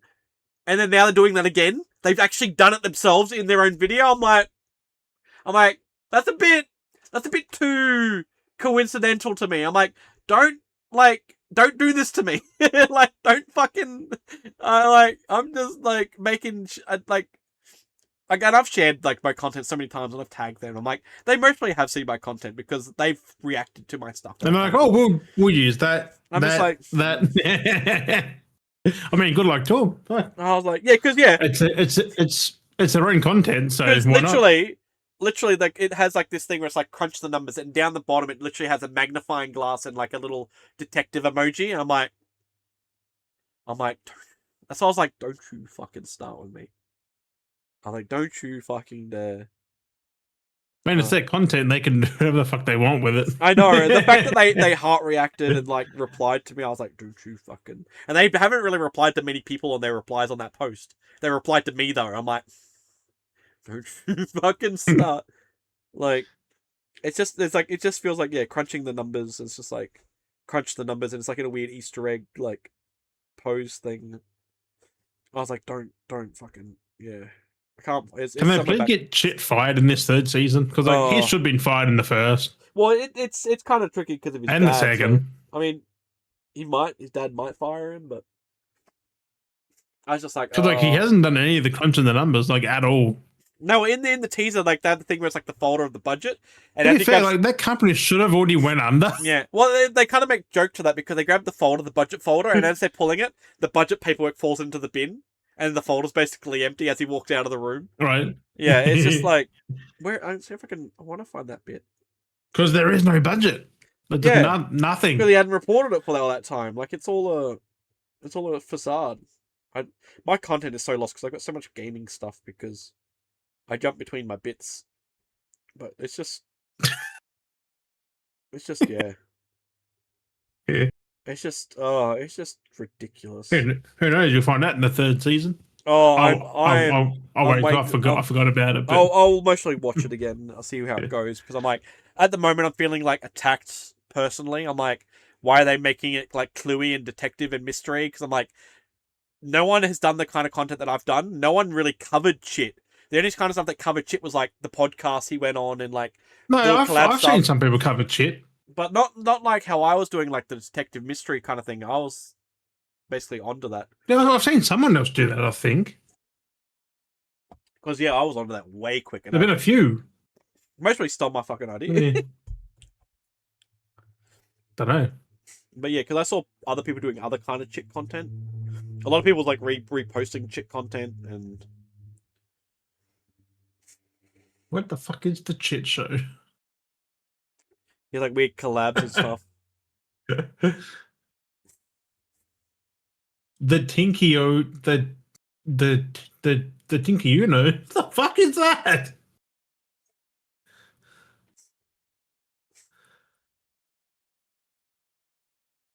I don't even know how to even find these people. Like I have seen shit around YouTube a lot. There's a lot. It's more, like I said, a lot of it's more people doing like mashup content and like tidbits and like kind of that kind of stuff.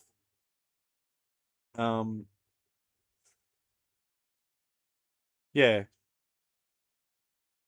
Like and like that one of those why is the awkward man going viral? So a lot of those I watched as well was like AI like scripted videos as well, like AI narrated as well. And like and some of them just are typical because that's what they kind of cover as well. But yeah, it was one of those weird things. I don't know. It was just a weird. Just the way that I approached it was a bit more, right. Specifically like I went in with a specific approach, like being that it was the whole point was me being satire, being like, oh, I'm gonna make a big deal out of nothing and like make it feel like it's super serious, and yeah, it was just like a whole bunch of goobery nonsense that just took like the whole thing out of proportion. I don't see any chit content on YouTube now except for the chit show. That's it. That's what I'm saying. Like it's just mainly that content of chit stuff. Like I feel like a lot of other channels that kind of covered it got pushed out of the way, or they just deleted their videos because it didn't work. Like the other one that was covering, which was like whatever it is, which they kind of do that kind of content. They just kind of cover like trending, like when things trend.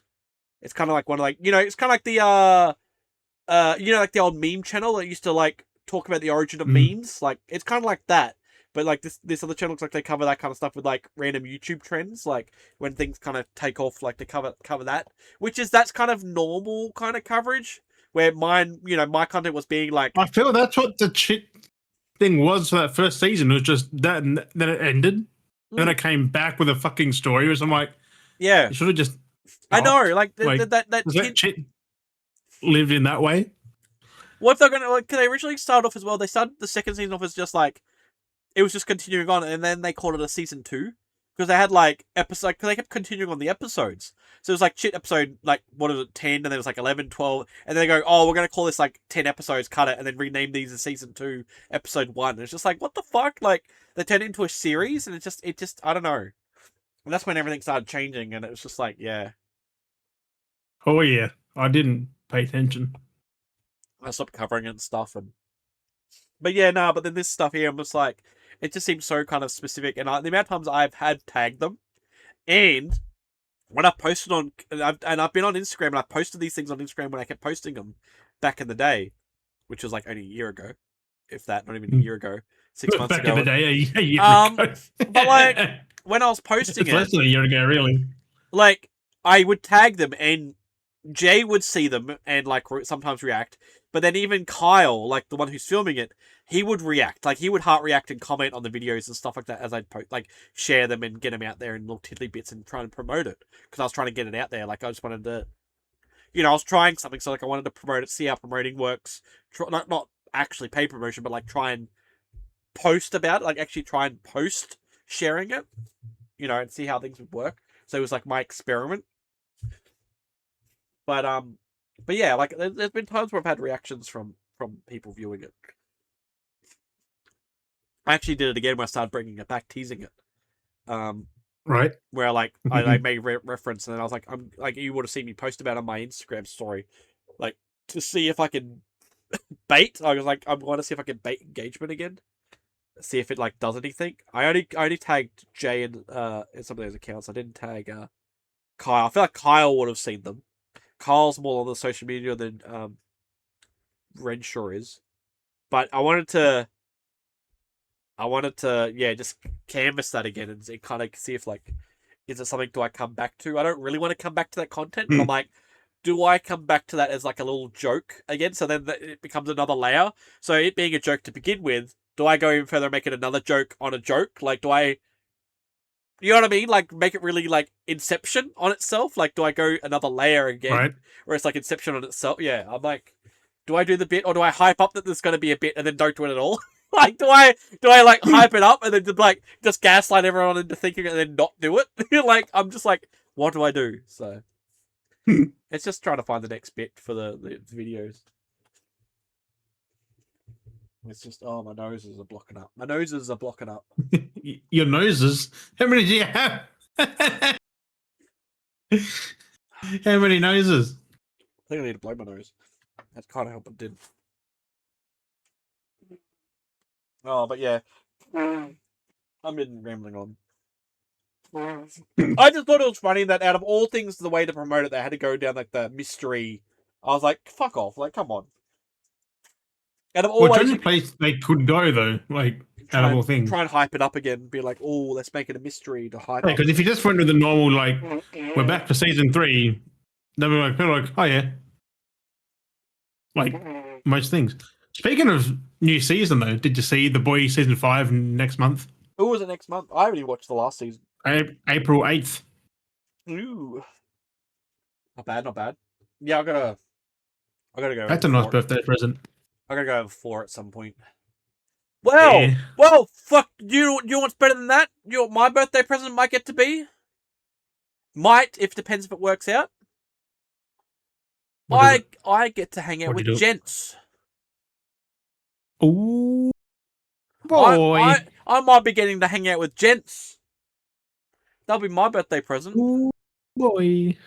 I mean, I'll still pick The Boy season 5. The Boy season. Sorry, gents. Overseeing gents. The Boys are so good. Yeah. Yeah, no, he's supposed to be coming up this way around that time, and I was like, he told me the dates, and I was like, oh, that's around my birthday. Nice. So, yeah, he's coming up this way, and he's like, because he came up this way last time with work, like with performance stuff, and I was like, there's no way you can catch up. He didn't come say on. a word. Like, he told me he was up, and it's just like, bro, like, he's like, because he had all that stuff, and I'm like, I'm sure you can like step away for a coffee or something at some point. Like, I'm down to like tell me where you're at. I'll come out there and like anytime, like. But he wanted to keep it, work based. So I was like, yeah. But this time it's like he's kind of coming up this way, so it's more personal this time. So it's like he gets, a few days away, and it's like, we'll catch up this time when I come up. We'll actually catch up. I'm like, you better, you better. But I mean, well, spoiler alert. On top of that, maybe around the same time, if he decides to come up, I may also get mules as well. Nice. So I might actually get a double whammy for my birthday, depending on how things go. So, truth be told, Yeah, I might. I know Jensen's coming up, but I told Mules about that. He goes, "Oh well, I might come." You know what Mules is like though. But he's a bit free Yeah. at the moment. So with everything going on, he's a bit free. So, but that's not till next Well, month not for much anyway. longer. Well, as I said, that's why I said he's a bit free at the moment because he was meant to work, but now he's got a lot of time free on his hands. So with everything going A on, month is a long time. with everything going on at the moment, I actually had I saw a story of a friend that was actually out that way at the moment. They managed to get out of there and got to London, but Oof. they're like, if I see another missile again in the sky, it'll be too soon. I was like, fuck. I was Yeah. like, fucking hell, because they were meant to fly. Apparently, I was looking at their story. They were meant to fly out that way back to Australia, but because of the flights were locked down, the closest they could get to was Yeah. London, so they flew from there to London. I'm like, wow, like lucky you've Yeah, it's got pretty the fucking fucking bad. money to do so, like trying to like divert and get out, and No, I'm pretty sure they wouldn't have to pay for that most probably emergency evacs. because it's not a personal thing. Yeah, but yeah, so I was like, oh, It'd but be yeah, covered no, by I was the like, that would be crazy. Like, airline. I could not imagine being somewhere and just being like seeing a missile go over or a missile being shot down or something. Not just seeing missiles, actually seeing things explode, people going fucking haywire, people fucking Yeah, like like it's that would be well that that's a fucking experience. no, Like, it's gonna get a lot worse, so like get fucking used to it. luckily it's not, to us, And thankfully. we're getting involved here soon. Maybe not. They're trying not to, but Well, if the US wants help, we have to help them. yeah, there's a lot of stuff going on. It's getting crazy. So Crazy, isn't it? World War Three, boy. it's just because America wants the oil. That's why they're getting involved now.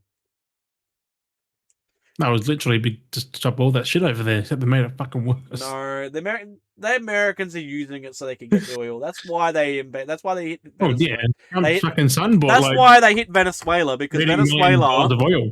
Venezuela had connections with stuff. Like, there's a lot of shit going down. It's like, yeah, it makes sense why they're doing stuff, because It's so fucking trying to stop one thing sketchy. to step one thing to step one thing, and it's just like, oh my god, the Americans are just dirty. That's why the Americans had sat back and allowed them go at each other for so long, because while they're letting that happen over here, America's doing these little things over here, setting up places so when it got to the point, they can just go, oh, guess what now? Bam!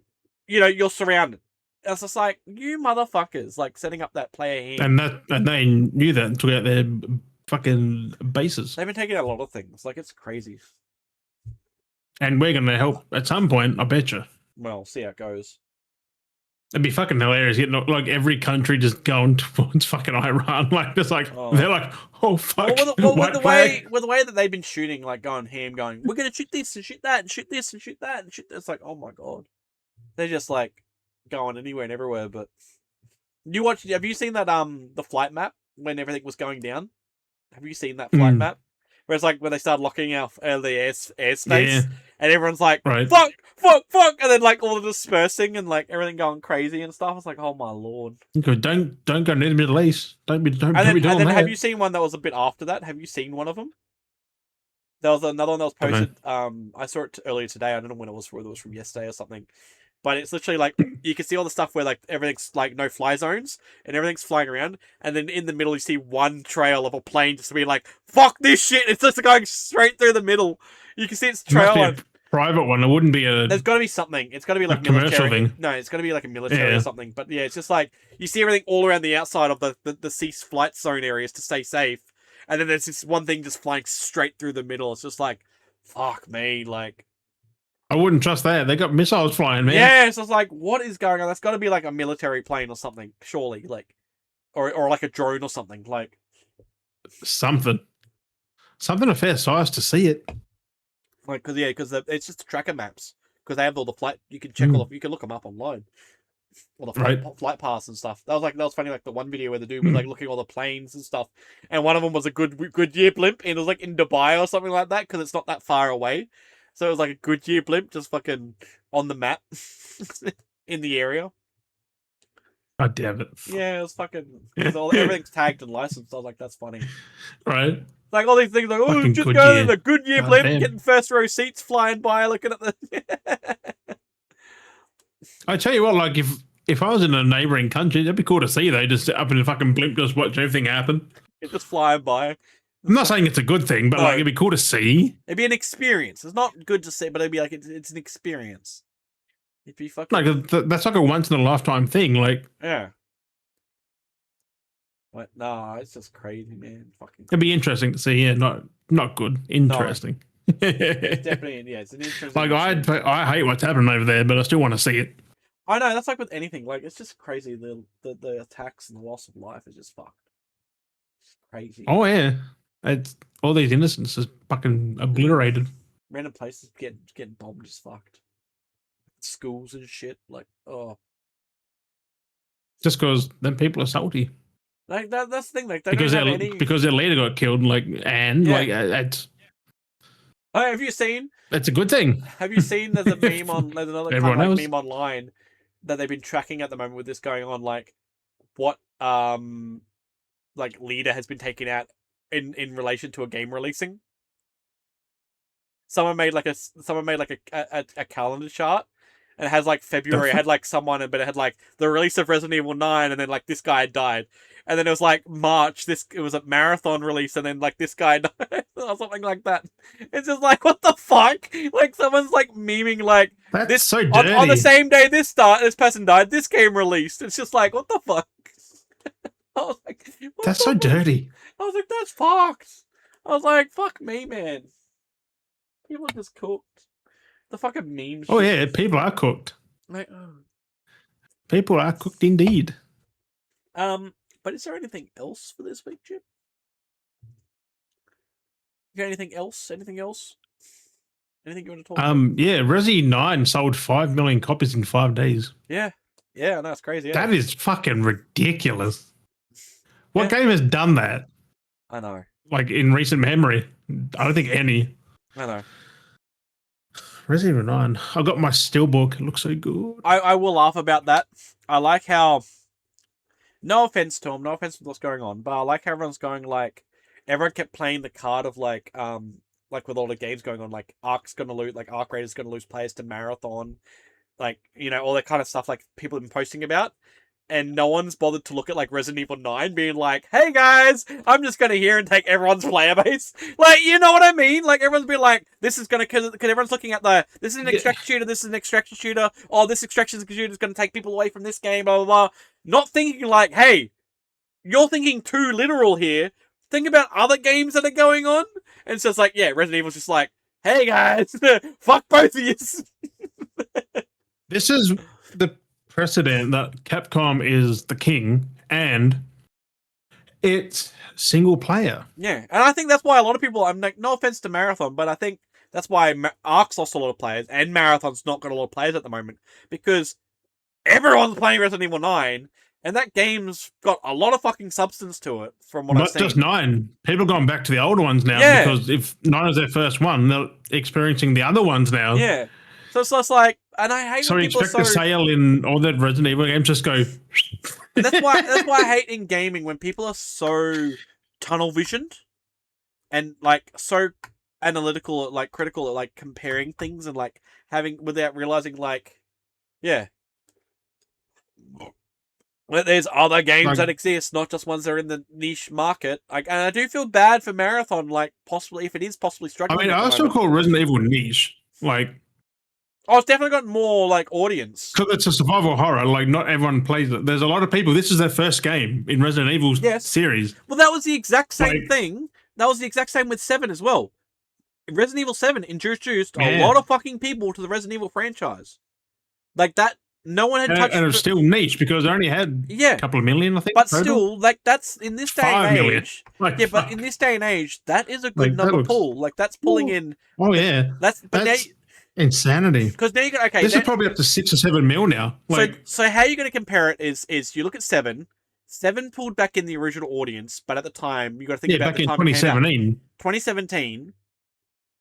So you got to work out that mass. 2017, they pulled people in, pulled in a few not like that weren't aware of it. So 7 was still kind of niche because it already has a large fan base. Like, that number of people that like Resident Evil is a large number.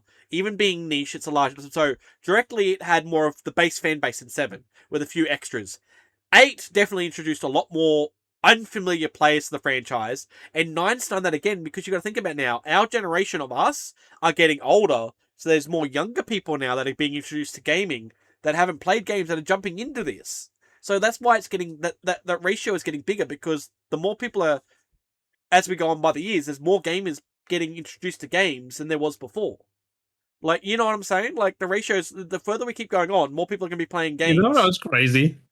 Resident Evil Village is one of the highest selling Resident Evil games ever, right? With 13.5 million. Yeah. As of late last year. In the first 3 years, it sold 10 million. 5 million in 5 days. Yeah. Like, it's going to sell. Like, it's going to, like, be up there. It's going to fucking do numbers, man. Uh-huh. And that's what I'm saying. Resident Evil is going to become I feel like Resident Evil is no longer going to be as niche as it used to be. It is going to become, like, a bigger name. Like, it's going to be more known. It's out there with Silent Hills and shit like that now. Like Silent Hill was very niche, but then that and started Metal Gear getting Solid up there. and shit. Like, it's like that now. Yeah, like, it's getting out. Those things are getting their names like, out. people wouldn't have played it, but they've heard of it. Mm-hmm. Exactly. And, like, but also, every publisher, every developer, look at this. Single player, 5 million, 5 days. A good single player game. Yep. People want the Fuck off with your multiplayer shit. Mm-hmm. And I can tell you, Only some games can do it. And I do feel bad because it would be funny. Yes, Marathon's mostly struggling because of Resident Evil 9. But if Bungie were to release a single player game, I feel like it would be up there. A single player marathon game. But I'm saying if Bungie came and released a single player game instead of like an online multiplayer game, I reckon it could almost compete with numbers close to Resident Evil because it would have been a single player game. Probably not 1-to-1. No, like maybe 2 to 3 mil. That's what I'm saying. Not 1-to-1. Exactly that. I feel like it'd be up there, where it being multiplayer. It's also a couple of million. Yeah, like that's the thing. I feel like multiplayer just doesn't hit the market. Like if they release another Halo, let's say like another single player with multiplayer added on. Yeah, and I reckon that's what I'm saying. I reckon that re-release that they're going to release, that's going to sell some numbers. I reckon it will because it's going to be an introduction to a lot of people that never. Who's re-releasing? Bungie. No, well, it's not theirs, but like that saying the first game being released, not Bungie. The single player Halo game, yeah. Like that's going to pull some numbers because it's got online co-op, but there's no multiplayer. Like the versus, I'm like, because it's that makes no sense. It's story focused, yeah. Yeah, campaign of a whole like, come on, man. Yeah, I'm down for that. I can't wait. Like, it's gonna be in the end. It's in the end of the year. I thought it was gonna be early, but it's gonna be. It should have been Halo Combat Remastered or something like. It's because they're being funny because it's campaigns and it's changed. They're like the campaign's evolved. Campaign evolved.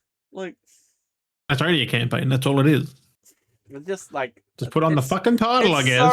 It's so cheeky that they had to be like on the nose where they'd be like, "Oh, combat evolves now, campaign evolves." Oh, it's such a dad joke. Campaign remastered is better. No, but it's because it's known as Halo CE. That's why they're doing dad jokes. Yeah, so I know, but it's just dad joke. It's just like the only reason it's called Combat Evolved is because it was only meant to be one game. It's just they made it. They're like, oh, people like this. Halo 2 next. well, they had to go to CE because it was originally there was a project name and then it got called Halo, and then they couldn't call it Halo. So they had to call it Combat Evolved because it got license bought from Apple to Microsoft. So then they had to change the name because the license name was already. Yeah, no, but Combat Evolved, such a stupid fucking name. Trademarked, but then acknowledge its roots, and it's just like, oh, it's just so funny when games like pull dad jokes because they're like, this game was Halo on here. Oh, we've bought it. We're so excited to hand it. So it's Combat Evolved now. Like, come on, stop being a dad. Like, you're a company. Stop being dad. You know what I mean? Like, right. I don't know why companies have to do dad jokes. It's just like, oh, I'm one of the cool kids. Huh? It's like, oh, fuck's sake. And especially when they like put them in the titles, like, such dad jokes. Like, oh, yeah, campaign evolve. Like, they're not evolving the campaign. Well, it's just aesthetically the campaign's evolved. It's like, yeah, but that's not an evolution. That's just a upgrade. Fresh coat of paint. Enhanced. They could have called it campaign enhanced. It's still CE, right? But it's even more of a dad joke. It's not evolved. It's still gone backwards because it's still the first gun gameplay. It hasn't evolved. No, it's not exactly the first gun because they got sprinting and stuff because it's slightly Oh yeah, modified. but like it's still It's improved. basically the first game. Like they could have just called that Halo. Because Just the called ammo it is Halo. well from the tech demo, the ammo's different. You've got sprinting, like the mobility slightly changed. It's just Yeah, like they it's all broke the in. game. It's all You were not meant to sprint in Halo. In the first game, anyway. There's nothing to say you can't. It's just at the time they didn't have sprint. But yeah, because you didn't need it. You walked enough just walking. It was fast enough. kind of. When you go back to that now, it is very slow. Yeah, but it's mostly indoors. So slow. Not when you're outdoors. It's so slow. It's so slow. Yeah, that's where you got a warthog. So who's fucking walking? You got a warthog for most of it. I've done a playthrough of that game where I never used the warthog. Oh, fuck that. That's boring. It's bad shit. The amount of times I've played Take the Halo... warthog, go fucking jumping and shit. The amount of times I've played Halo 1, and I've played it in so many different ways because I've played the fuck out of that game. I played a version of the game where I got the vehicles into every spot possible. And I would like play them until I got them through spots, and I took those fucking vehicles, whether it was a ghost or a fucking... I was going to say, that is probably the best FPS still to this day. Yeah. The like Halo. I took the fucking ghost and the warthog in so many odd places that you're not meant to take those vehicles, and I made them through the campaign by like I made sure I could push them through with brute force. Oh, like it's nothing beats the end pillar of order me though. Like that whole ending sequence. Like I've done some stupid shit with that game. If I could have like, the times I fell off that though. Oh yeah. But, I didn't make it. But like, you'd be surprised, like what you could do with like the like all the vehicles and get them into weird places and take them through. And then the second game as well with the Banshee, I pushed my way with luck with the Banshee in so many fucking. And now they stopped it with the remake because they just let it open. Like, you can just drive up now. You said there's no rocks in the way. Just drive your warthog up. I'm gonna do it again. I'm gonna see how many places that they've might have changed slightly. Yeah, but they've opened it though, so there'll be less. So like, I'm kind of curious how many more, like if they've, because the way they've shaped things, I'm curious if like how many places I can get the warthogs into. Unless it's more indoors, you can do it. Oh, I used to. That's what I'm saying. All the maps where if you had a vehicle, I squeezed the vehicles through those doors in every ghosts fucking, mainly, right?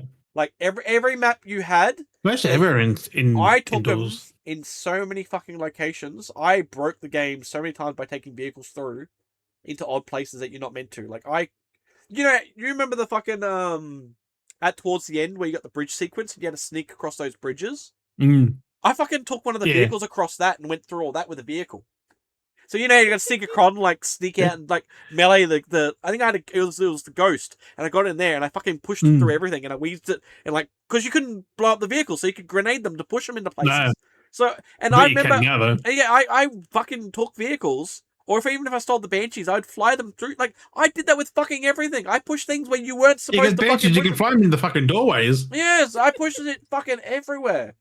Every single fucking nook, cranny, doorway. Like, I would take my vehicles and get them through every fucking spot. Okay, you know the other spot, there's a point where you got further in the game where there was, like, some enemies you had to take out a spot. They're, like, invisible. I think it was, like, invisible floods and shit like that.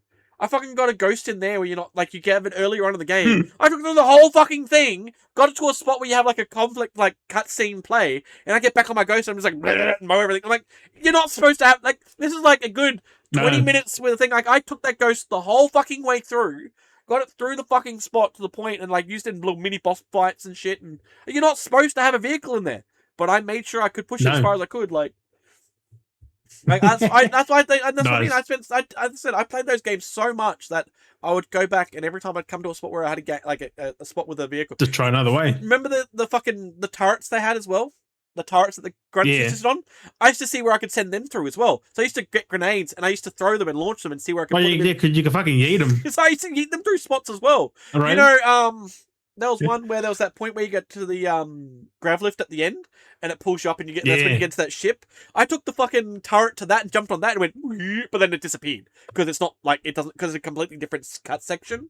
Yeah, but like it would you'd be in it. But the fact you can do that though. Yeah, you get to the spot, you could get up on that spot, and when you like where the tractor beam was, you could quickly jump in. You jump in it. You could probably do that with the remake because there were no loading really, so unless they got loading screens. But I mean, it might be because it's not the same, so it's a level change because you're going from outside in a world planet to inside a ship. Yeah, but if you're on it, because then it's no asset because it's like a cutscene, so it breaks the asset. Yeah, because I used to jump into the things like that, and then the cat then Chief would like jump out and then suck up because you weren't allowed to take him. So he'd like still interact with it, but then I used to do so much fucking shit with the games. I used to push so many boundaries in those fucking games. That's all I did because I played so much fucking Halo. Like I was thoroughly fucking obsessed with that game. It was crazy. And then I did on Legendary, and I kind of knew how to do it because I played it so fucking much. Knew everything fucking Right. spawned. It's fucking everything so fucking rinse repeat. You know where everything fucking is. Yeah, because it's all predetermined. It's a single player thing. It's a very like Halo is a very linear game. Oh yeah. Like even the open areas were very linear. Oh, that's what I used to get. But it's not a bad thing. I used to jump the Warthog on top of the fucking thing too. So many ships I used to jump on top of, or get Warthogs on top of the Pelicans. I used to get the Warthog in that where you first see the hunters. Yeah. And you just run them over. It's like, yeah, fuck it, why not? You got the Warthog. He's in there, you just run him down. Because the vehicles were indestructible. That's what I loved about the first game. The vehicles were indestructible. The only one that broke, I think, was the tank. That's the only one that broke. Everything else was indestructible. And the Wraith, I think. Yeah. The only thing that was because the Ghost and the Warthog were like basically indestructible. It was so weird. It was, because I think it's just the way it was made. Because the tanks weren't meant to be OP, so that's why they had to make them that you break down, because the tanks were kind of OP. Because again, and the Wraith, because it's just a tank, like and those blast shots, a more maneuverable tank. Well, like the Wraith hit was like a one-shot kill on any difficulty, basically. Oh yeah, like it was fucking powerful. If it hit you, I am sorry to get no multiplayer though, like because imagine playing a remastered Blood Gulch, like a remade Blood Gulch. They've done that. They've remade that game, like that map, so many fucking times, but I'm not too. Yeah, but a UE5 one instead of the shitty cheap collection. They might release a multiplayer update later on down the track. Who knows? Don't think so.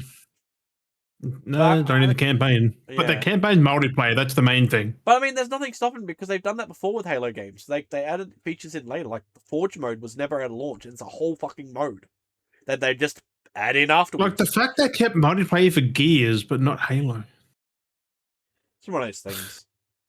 Like they got the Gears multiplayer, which I'm not a big fan of. I like the Halo one more. I think it's because Halo's a full rebuild where Gears wasn't. Yeah. That's the other thing too, is like it's a full UE rebuild. I feel like if they were to have the multiplayer, I feel like you'd just be playing Unreal Tournament, but Halo skinned. It wouldn't be a bad thing though. Unreal Tournament. But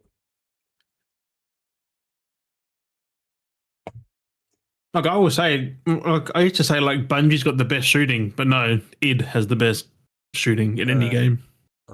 Like Doom, fucking Quake. Well, when id was with Unreal. I mean, they still use Unreal, I guess, but not now. They got their own id tech. Yeah, their own I don't know something about when id was using Unreal. Like they were good. They worked. Back really in well. the OG Xbox days, like Unreal 3 or 2. That was a nice little compliment collab, like using that engine. I mean, I guess it's a modified version of the Unreal Engine, but it still feels like Unreal. Like it still it doesn't feel. It does what Unreal does, but it feels like different. Like it works the same kind of way. So everything still it was definitely modified for their needs. Yeah, it's just an extra. It's sprinkled to it, so they could do a little bit more with it. Because you cannot say any game that id has made, any shooter feels bad. You just can't. They all feel fantastic. Yeah. And then you got Bungie under them. Like Machine Games, I can't say them because they're using the id Tech engine from id. Exactly, they're just using their shit. Yeah. Like for Wolfenstein and Indiana Jones, all using the Doom engine. Yeah. Which makes sense because they're still a shooter and stuff. It's good though, because it's interesting because they're using their engine but then doing other stuff with it while id themselves are sticking to what they know, but Machine Games is being like, we're going to use what you've got, but we're going to do something different. So it's kind of nice to see that they're doing... Yeah, because id gave them a Wolfenstein, which, hey, take the engine too. Like, it'll go fucking great. But I like how they're the ones that are like really playing with the engine and seeing what they can do with it. Yeah. Well, id's kind of sitting back and going, we know what we're doing. Look at the Dark Ages.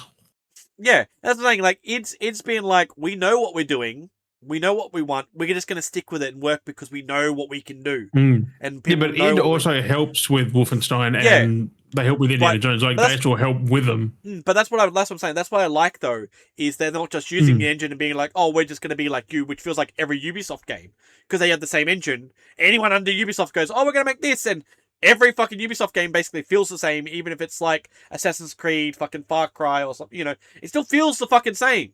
No matter if it's a first-person game or a third-person game, they still feel the same. Like it just. It's like Horizon and Death Stranding, the same engine. Yeah. Two different games. Yeah, exactly. It's good. That's why it's good to see when people have the same engine, but they're doing completely different things and actually showing the diverse range that these engines can do.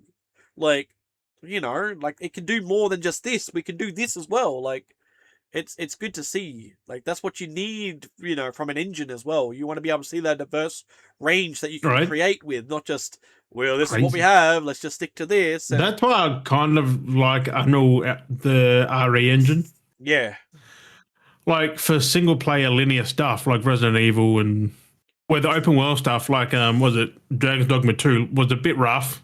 Yeah. But Resi? Well, and that's the thing. They now smooth sailing. But the fact is, now they've shown it as well that with because RE engine was first used back in 2017 with Resident Evil 5. Yeah, 7, not 5. But I was gonna say 7. Showing now with 9 doing both first person and third person mode really shows off that engine because the game really changes between first person and third person. Like because and a good example is like you look at GTA, like first person and third person. If you go first person, it still feels weird. Like third person has a thing, but first person felt because it was an add-on afterwards. Like it's you're just doing what you're doing in third person, just in first person. But first person GTA is still fantastic. It's weird. You have the motion of third person. That's the problem. Like if you're playing, your character still. But what I've seen, like how people have been playing Resident Evil 9, first person and third person feels so very different. Like the way it plays and does everything, like it really changes the atmosphere. In first person, your field of view is so narrow too. Yeah, like, but then how the characters react and do stuff feel. I've actually seen like when Grace runs in first person, it's flat. In third person, she's like slipping over. She's like stumbling. She's throwing her arms around. They've got more going on. Like it really changes the immersion. Like it really gives a different atmosphere. And like I prefer first person Grace because it's more intense, immersive. That intensity. And like Leon as third because it's Resident Evil 4. The camera's just behind him. Yeah. Like it makes like first person Leon, you're missing a lot of things like of his animations. Yeah. And I think too, like when he parries, when he's like finishing somebody. And the thing as well is when you play like Grace, like a lot of the build and everything is you're like in confined spaces, so you need to kind of see that perspective. If you're third, you can't really see. You lose everything because you're third person, so you need to be in that perspective to actually see it. It's more immersive. You're leaning into the game. Like say, like Leon, everything's really open. Everything's you can see, so you kind of have that, so you can see. Well, he's done it for like 30 fucking years, like. So it's really cool. His experience, he's just like, whatever. Yeah. But that's why like they really show the difference of like it's really like 2 different games in the one game. It's really I'm expecting 10 and stuff to have dual mode as well, like you can play whatever. Well, I mean, I reckon it will because this has been such a good feature. Because I think I think someone modded it in 7. It's very weird. Like it was but weird because they refixed it so then you can actually see the model and it's not like a floating like no head or anything, like it's actual, but it's just weird. Like it's, but I think that's what started is because people modded it and going, oh, 7 was made for first person only. Like don't mod that to third. Yeah, like it's playing that in VR. It takes away stuff. It's like 7 is like people say like 9's scary. They went back to 7 and they're like, okay, 7's still the scariest because of the first person. Like, that first person is fucked. Like I've got to try and go through. But also, you have Jack just chasing this fucking house. I know. I got stuck at the point where I'm like, plus you got Marguerite. Her boss fight alone is, her interactions are creepy as fuck. I'm fucking stuck in the swamp. I got to the swamp part with what's her name. You play as what's her name, and I'm stuck there with Mia. Yeah, I was like, fuck's sake, because it's no, that's the boat. Was it after the boat? No, it's early on. The boat? It's after you get out of the house. Early on? Yeah, I think it's through the tape. No, the swamp's near the end of the game. There's a swamp at the start where you play as Mia and you go through and you got the old lady chasing you. That's a DLC. I think, isn't it? One of the tapes, I think. Yeah, just freaking. Before doing DLC, Jack I after like- Jack. I know I've done the part where I've defeated Jack, drove the car. Well, Because not the really old defeated lady Jack, just sits in the wheelchair and she doesn't chase it the whole game. It's the Mia one with the because I did the car where I Yeah, where she's in escaped the bed car. and she got to get out and like unlock the door and get out and Yeah, I've done that. shit. Yeah, yes, it's, I've done all that. It's one of the You DLCs. I never played them. The part I'm at, like, yeah, it's very fucking weird. I'm stuck at a point because it's like I've seen kind of how it's done, but it's not doing what it's supposed to do. No, I hope we get like Chris for 10. We have to get Chris Redfield like an actual playable version instead of a DLC in like 7. Mm. He plays Chris, but it's like a Call of Duty campaign. Yeah. Well, that's what Chris is. Like he is just. He is more. Like, he is the shooter. Like that was more of a shooter game with him. Because that's what he's been that since the first Resident Evil. Like he's just the action dude. It's just the first one that had a very niche camera style gameplay. Yeah.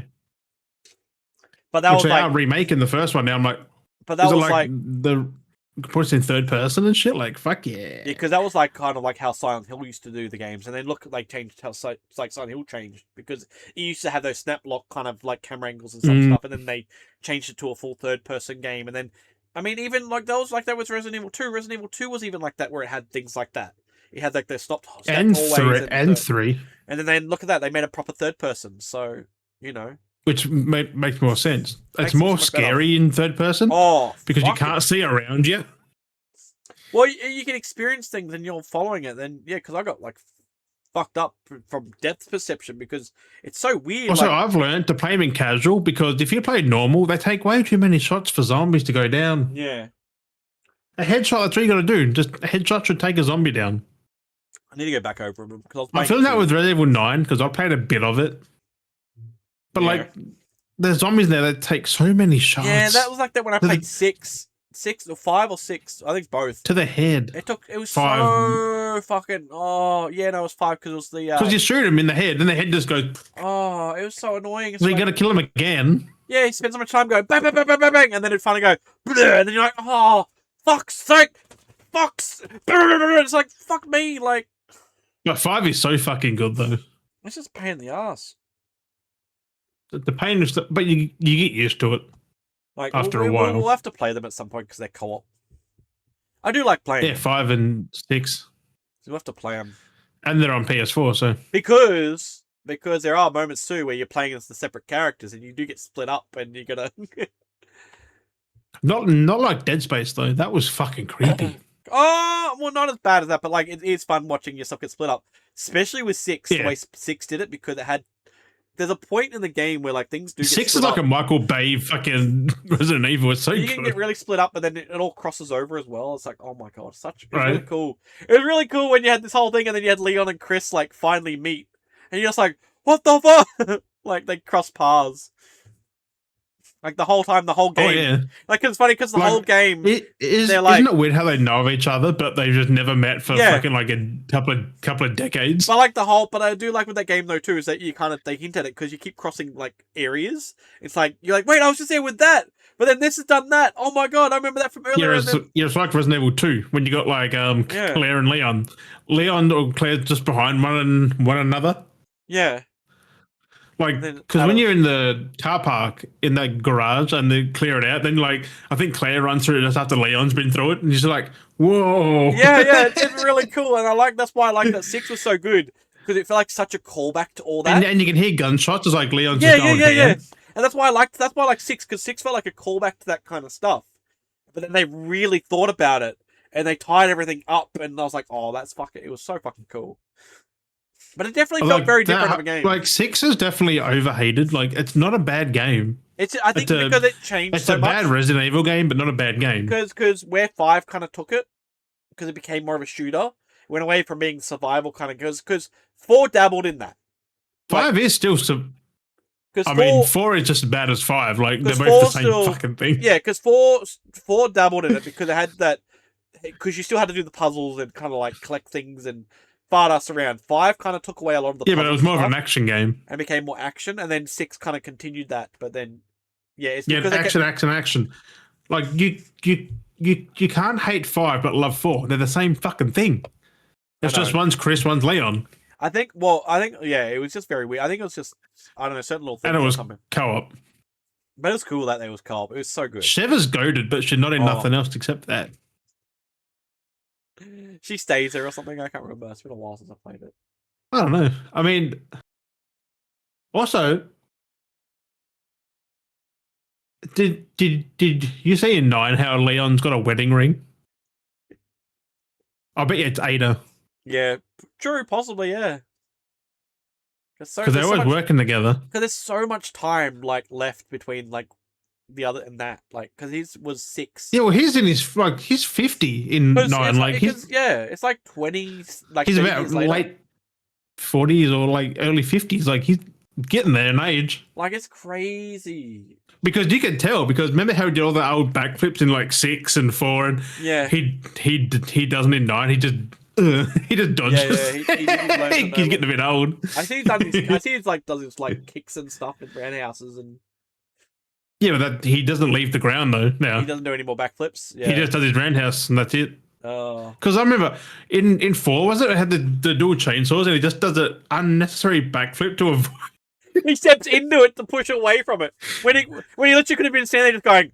He could just step back, but he's like, I gotta lean forwards to get away. Like, what? He's like, kick off, backflip. Like, at that moment, that moment is like in Dexter. It reminds me of Dexter, where Dexter did the reverse forwards. Like, it just feels like those kind of things. It just seems redundant moments and things. Right. Like, I'm gonna look backwards but drive forward. Like, it's just, like I'm gonna step forwards to do a push back. Like, you could have just dived back. You could literally just crouch. And it's in slow motion. He just goes foot. Flip. It's just like, oh, bro, you're lucky to take like that. Anyone who thinks like Resident Evil 4 is a horror game, it's really not. It was an introductory. It is literally an action game. Oh, the horror drops so much because you get so many things. You've got old mates like, what are you buying? And you can just go up to him in that game and like buy shit and like get upgrades and shit in that game. But like, it's the puzzle stuff. That's why 7 was like a back to the roots. Like it felt, but it went proper horror game. It went more back, like because it really took out like the gunplay. Like gunplay is gone because gunplay was in the first game. Limited ammo. Like oof. Because so the only thing that made the first game hard was the camera angles because you couldn't see what was coming up, and you're stuck in certain positions. I mean, you heard it, and then it's like, oh fuck. But when you play like the second game, when you play 2, because the way 2 is in the third person, it doesn't feel like scary. Like it doesn't feel as bad because it's more of an action game now. But 7 now it does with the remake. Oh, 7 fucking putting 7 you in was so person, cool. I fucking love that game. Putting you in first person and having like no weapons, just really fucking like I mean you get weapons, but like you know what I mean, like limiting the weapon. Yeah, but it's limited. Like you have to find them first. I do like that they still kept like. I'm pretty sure you can bypass areas, not pick up a weapon. Yeah, yeah. I think that might have been a thing for one of them. But you can do that. I remember just playing through the kitchen, like just creeping through that fucking maggot-infested kitchen, and then all of a sudden you hear what's going on. I was like, oh, it's so fucking good. That's so fucking good. I want to play 7 in VR, but also I don't. Oh, dude, it is fucking insane in VR, man. That's all I played it was VR. Even 4 has VR. Yeah. I'm like, it's third. How would you have VR? 7 is fucking terrifying. Doing the chainsaw scene, like when thingy attacks you in the basement at the start. Oh, I think meant like the basement, like all the dead bodies hanging. And he just that'd be pretty cool. Because you got the big fucking. Because literally, I know because that's the thing. Because like in the game, right, you have that moment when he walks in and she comes out, like when he loses his hand, like in the cutscene, he puts his hand up. But when you play it in VR, like the hand doesn't go up. You control the hand still for that. So when she attacks you, if your hand's down, you have to raise your hand. Oh god. Yeah, like your hand, because I did it when I was playing and my hand was down, and she cut my hand out of like I don't know, it was weird how I did it. Like it didn't do it in frame because I didn't move the hand up. And then you raise your hand like, huh! Like so she like attacked, but like it was very weird to explain. But they like made it incorporated with the VR does so much more to the game when you're doing sequences. Oh, yeah. It actually makes it Imagine more being like immersive. face to face with Jack. It's like remember in that freaking boss fight and right in your face, Yeah, being yeah. on fire and shit. Oh, Fuck me dead. it's crazy. VR was an experience. I want to check out 4 VR as well. Like, because I installed 4 recently, like Yeah. a few days ago, and I'm like, why is there a VR symbol? So I look. Yeah. 4's in VR. It's just so random. They gave it that first person feature, but with VR, it was very They just wanted to add a feature, I guess, to it. It was very weird. That's why I'm hoping. I think Village has VR, maybe. I don't know, but 9 should. Oh my! Imagine that Grace in VR, my lordy. With some of that gameplay I've seen, oh my fucking god. Yeah, with the girl and fucking Chunk and shit. Like, I do like though they've kept. Those I kind of moments. bored myself watching because I'm like, I know how to do things. That's the thing. I already. do like they've kept those moments because it feels like you're playing against Nemesis again. I don't. Like, because They're just a cheap enemy. I feel like 8 did it with Lady Dimitrescu, like Lady Dimitrescu. Like how she like walks around and follows, like that's very Nemesis. Lady D. Like, you got those puzzles where you get Well, chased more by Mr. X. Yeah, or Mr. X. But Nemesis She was just patrolling the Mm. like Mr. X does. And then a lot of other characters I know are like that in 9 as well. There's a few others they've done things like that where you can You've got the girl, which we've all seen. then you got Chunk, the big weird... fat fucking baby thing.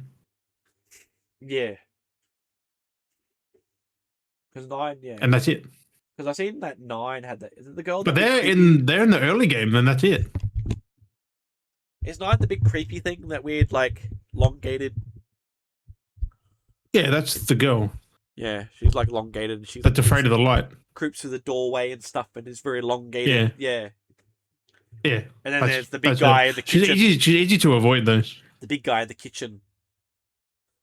Yeah, he's not a boss though. He's just a zombie. He walks around. He's the big guy because he goes. He's technically still he's not quite a boss, but not a zombie. Like he's in between. Because he still runs around in the kitchen. Like he and stuff, he just like, walks around. You like still walk, but you can still run back to the spot, like in a part of the room, and he like stops, and then he walks back again. And still a puzzle. Like it's still kind of like. I know you can go past him, or you can kill him. You can do it. You can do either. You can kill all of them.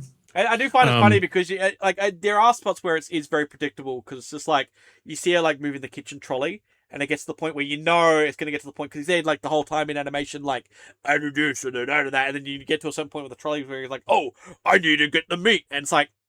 It's predictable. You know that you're going to get like once you push so far that he's going to turn and want to grab something. Like it's kind of bad. Like it's like, but I mean, I've played enough games that I know certain situations are he's locked on a timer. Like yeah.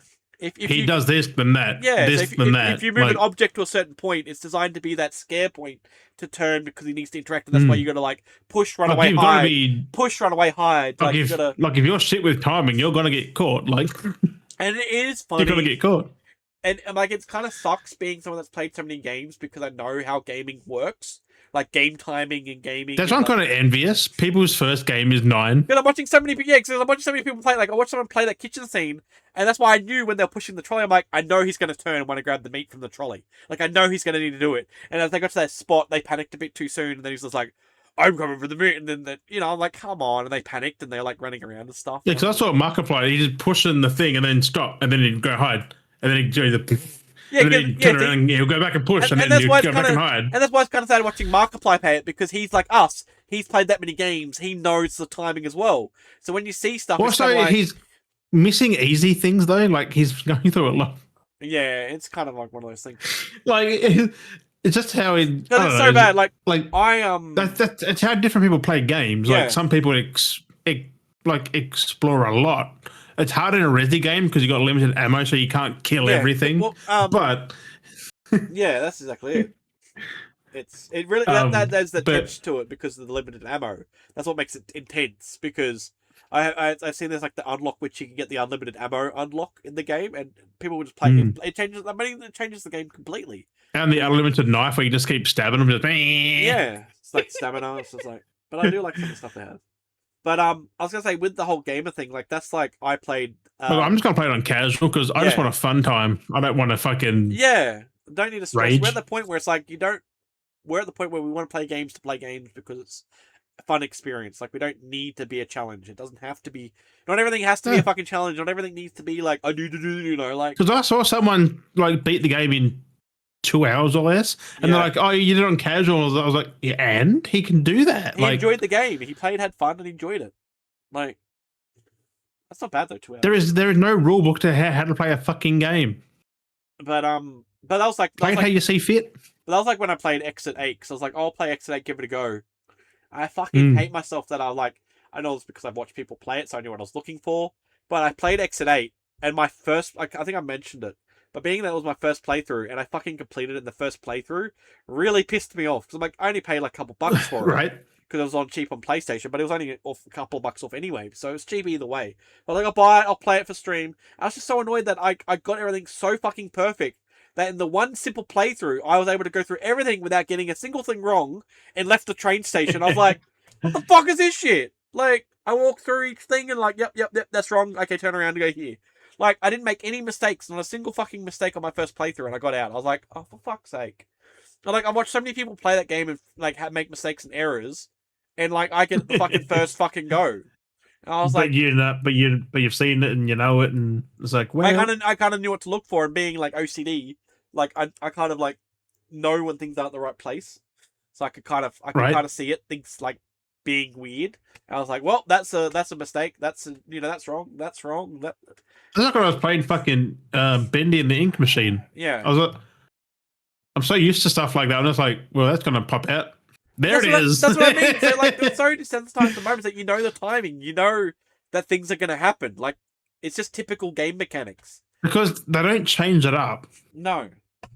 Like, and it just kind of sucks with those signs. Resident Evil does. But not everywhere, but they do change things up. Like when you first meet the big people, like the big zombies, I'm just like, that is horrifying. Like the way they introduce them. Yeah. It's like, oh. I was like, holy fuck, man. But like the big chunky one. Yeah. This they fucking bait you because there's a bracelet you need on the floor. You pick it up, you come out of the animation, and it's like, whoa! You know what's gonna happen. That was like another video I watched a dude play who was playing it, and he no, you don't know what's gonna happen because there's just a dead zombie and there's a bracelet. Like it's just right in the fucking doorway. I don't know if it was Resident Evil, but it was a game. I watched this dude play a horror game. It might have been one of the Resident Evil games. But I watched him play it, and he knew, like, he's like us as well, that he checked the corner. Like, he cleared the corner as he came around the spot. He's like, nothing there, turned around, and then the animation popped up from that corner. It's like, it breaks the game because you know something's going to come from there, so you clear it, but then it's still a locked animation and still something pops up. It's just like, it's so frustrating. Well, if you got to grab something to trigger, you do it from so far back where you just get the animation to grab it. Because it's just like, you know, so you're out of the way of it. Because you can avoid sequences where they're designed to, because there are moments where they try and set up a thing. Yeah, some you can just break, like. Because I've done that before in games as well, where they set it up where it's like you're meant to grab something, but then it lunges just close by that you lose a little bit of health to scare you. But if you creep just enough where you can grab something, it does the animation, but you miss it by a hair and you lose no health. You're like, I've still got my stamina and I've still got my health, so I can dick around as I run away from you for the next animation sequence, like scenario sequence. It's just like, you can fudge moments in games, but they're designed to go, oh, you're going to get hit, so you're going to lose your stamina, you're going to lose a little bit of health, make you feel stressed. What I kind of realize is, if you're afraid to play 2 or 3 because of Nemesis and Mr. X, you can exploit the fuck out of them. Oh, he is so exploitable. I was doing that in 2 when I played it. In the police station. Like, I could set him up so funny. I was doing those little moments to, like, set him up, and I'd, like, lean him, and I'd be like, okay, and I'd run around the spot going, okay, and I'd run all the way to the other side of the building, and I could do all the shit I needed to do, and then you know when he's coming, I'm like, okay, he's coming now, I'm like, and I'll run over here, I'm like, okay, and then he'd come up, and then to get to a spot, he would have to walk all the way off, so I'd go somewhere, stand there for, like, 2 minutes so he could do his little route to disappear, and then I'm like, and I'd climb down the ladder, I'm like, okay, finish still, could you just exploit him? And it's just like, it's so easy with these games. It's just like, if you know how they work, you just have to move somewhere, stand there for like 5 minutes. Because he's more of a nuisance. Because when you're trying to do puzzles, when he really gets annoying. Yeah, it's just like, oh. Because like you hear it in the background, it's like he's walking up somewhere. Then all of a sudden, it's like you're getting louder. Yeah, louder. They give you signs that he's coming. It's just funny. Go. It's so funny. It's so funny. Like. And he only punches you. He doesn't insta kill you. So He just knocks you on your ass. He just gives you a little ugh. And you fall down. You're like, oh, I remember knocking his head off for the first time. I was like, so woo. and he actually get an achievement for it too. I'm like, what? Oh, He knocked his head off. I was like, because it stuns him for a second. yeah, a little knockback, a little like. He's like, oh, ooh. not irritate him. But I have seen so much of 9 that I have kind of spoiled I know the whole game for myself. That's why I've tried to avoid a lot of it. I still avoided a lot of 8. I still don't know a lot of. I mean, it's Resident Evil. You play for the gameplay, really. Like that's. But that's why I like to not have spoilers though, because it's nice to go, oh my god, when you see a character like a certain design, you're like, that's fucking cool, and then you see how it works and stuff, like for yourself. I don't know if I can say it on here, but I saw one and went, "Is that?" And they're like, "Yeah." That's like when I learned a lot of the I could stuff tell by from, the look. I was like, "That's an important character from a game we haven't seen for fuck knows how long." Yeah. But that's like that with 8. Like when I learned there was like some of the model designs, it's like, oh, that's cool, but it's like now I know what I'm expecting to look for, and not seeing it for the first time and then seeing how it operated, like the plane. You mean Chris? He's not in the game. He's No, just in cutscenes. But I'm saying like in 8 where there was the Until you play as him. that plane boss. It was such a weird thing where like that propeller Plane boss. Yeah, the propeller engine, and he was like the blade. On his Oh, in the end game, yeah. Yeah, I was like that. Like I was like, I saw the model and the. That's so I was cool like, though, oh, isn't it? Like he just it'd be runs cool it to like see it, yeah. spinning. And it's like when you see the model, it's like, oh, I know what to see now, and it's kind of like you kind of get an idea of what he's going to do. And then I saw. Yeah, but you don't know where it is. oh. That's another thing. No, so it's just like now I know when I'm seeing like what it's going to be, but it's just like, oh man, it would be cool to actually see it. That whole section with that enemy is fucking trippy. Yeah. Cause like an underground factory mine. Yeah, it's like thing. a bunker mine thing. Like it was some kind of military. It's weird. It's with it's Heisenberg's area. Yeah. That fucking dude was so cool. That was funny. Like he wasn't a bad guy per se. Mm. He was just, like they weren't bad really. Like they were just doing what they were told to do. Yeah. I know, because the game But really played so funny. Where it's like, we've got they you. were protecting. Yeah. It's very fucking weird how like everything plays out. Like that Miranda lady was the whole evil. Like, but you only see her at the end. Like it's so stupid. Like then she dies just like that. I know they put you through the game where it's like it feels like they're the enemy, but they're not. They're like they're just there. They can only toy with you, but it makes it feel like they're killing you and fucking you up all the time. But they're there just to fuck with you. You're like Lady D. She literally fucks with you. Yeah, like they make it feel like that she's the enemy. She's gonna. She kill, puts you up on a fucking wall and just chats to you. Like she can. Yeah, she's only meant to toy with you. She can't like actually kill you. She's not meant to kill you. yeah, because Ethan's important. Yeah.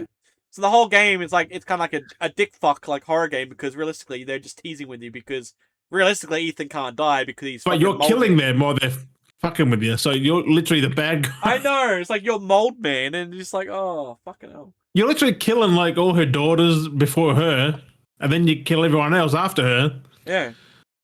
It's like you literally just walked into this fucking village and fucked everything up on them. They had their own ecosystem that's like been perfectly fine for centuries.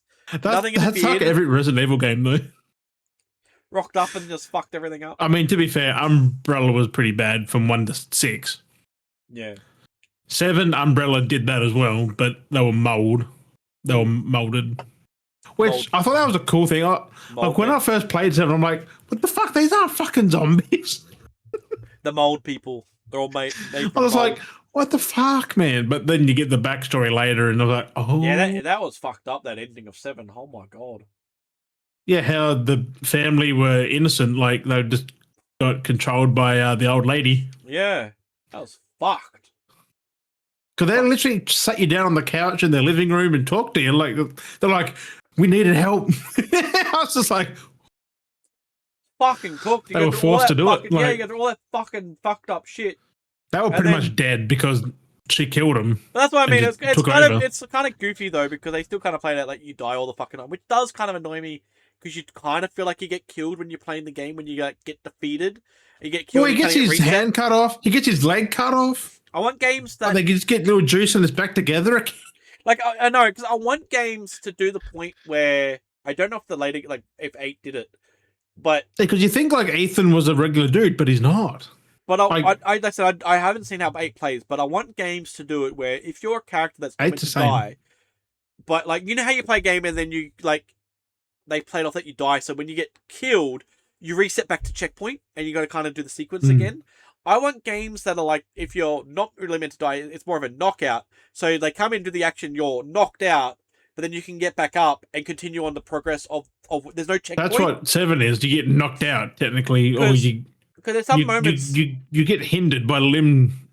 Yeah, because it's kind of like annoying. Because I know, because when I played some of the stuff, early stuff 7, when old mate comes and gets you with the shovel, he kind of, if he gets trapped here, he kills you, and then you got to go back to, and then you got to do the whole sequence again. Him coming around the shovel, if you fuck it up, then you go back, and then you can do it again. Like, why can't I have the sequence where it's like, why do I have to keep repeating that, like a time loop of that sequence? Why can't I be knocked out and then I wake back up, and then a different actions could happen where it could be something, you know what I mean? Like, add more depth to it, so that I'm not actually dying and having to redo everything fucking over again.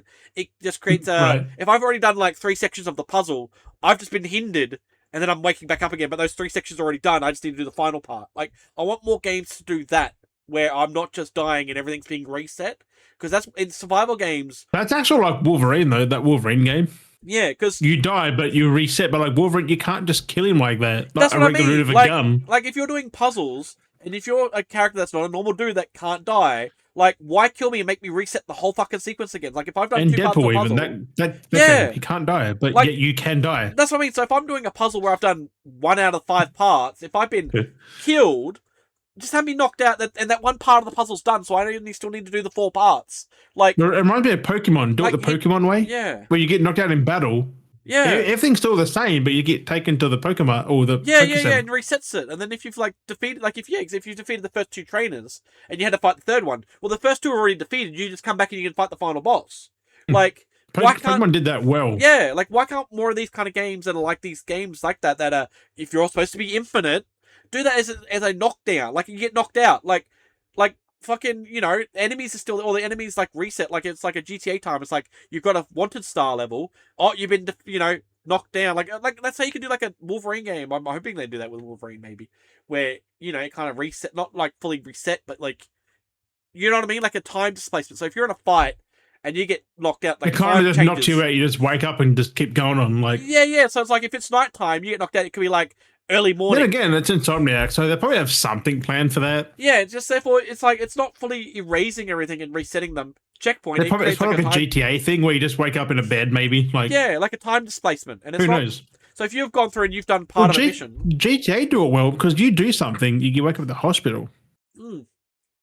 But it's mission variant or open world variant. Like, things have done, but I'm not completed, so they just move to the next one. Exactly, and that's what I want to. That's what I do. So if I'm doing something where if I've got to collect items for a puzzle, I've also then, if I have collected them and then I've got knocked out, those passes are still on me. Like, I want to still have them because, like, I've stashed them, I've got them. Let me still have them and then continue on with the puzzle. Not make me go, oh, you've died. Oh, you had all the 5 items, but you didn't place them. Oh, guess what? You've now got to go recollect them all again. Like, I want a coherent experience to something that if I'm going to be a character that's invincible, then let me be invincible, but do it in a way where I can still be knocked down, but makes sense. Not completely hinder me. Where I'm like, oh fuck, now I got to get all 5 parts again, and fucking. Although I don't think I ever really died in Resident Evil 7. I don't think so. I don't know what happens if you do die. I've had that. Well, I had that moment where the garage sequence, where you're going to go and fight him in the garage sequence at the start, and you get the car in the shovel. I fucked it up, and I had to go back to the start and do that all over again, and I was like, oh. Yeah, you had to go through the whole sequence to go down the thing, get to the thing. But that's like an hour in. It's like only a short window, but there's a checkpoint they take you to, and you got to do that whole scenario. Actually, it's part of that scenario when he comes into the hallway. So you got to go through the hallway. The other thing, I got to there, I fucking died, so then go all the way back, go to the hallway, have him come out the hallway. Yeah, because you talk to the cop. That should be a checkpoint there, because you talk at the fucking window, and you gotta go around to the garage. Yeah, no, so you go to the garage. I had to loop that whole thing several times because I kept failing, because I burnt to death at one point, and then, yeah, I had to keep doing the whole fucking thing. So every time I had to keep doing that cutscene, come in, go down, go around, talk to him, and then watch him get killed, and then the whole fucking sequence every fucking time. It's like, why can't you just have me in that boss fight? Like, I've just done the boss fight. I failed. That is one of the best boss fights in any game, because it's so sporadic. Yeah, it's just, that's what I hate about games. They have I'm pretty sure the car's random. Like, it's wherever you're standing, he's just got to drive at it. Yeah, he does. You can be anywhere. He just drives in. Like, it's crazy. That's such a cool thing. He has good control for a dead dude, like a zombie, or the fuck he is. Because, like, he handles that fucking garage well in that car. Oh, it's crazy. Except when he tries to ram you and he crashes into the walls. But like know, he it's can such turn there pretty well. I know, it's such a narrow space, and that car does so much in such a narrow space. Like, It fuck does so me. much turns. Like he's turning perfectly in the fucking garage. He's basically locked it up. He's drifting it. He's just like doing doughies in the garage, Right? basically. And then he just needs to like release it, and just goes fuck, and he just like bam, like this fucking like drifts it. Because you fucking can lets go of the hear straight. the wheels burn, or like they're just screeching the whole Yeah. time. Like you just. And then he just lets go of it. Such an intense fight, though. Because you got to like let him really fuck up the car. It's insane, but Yeah, because that's how he dies.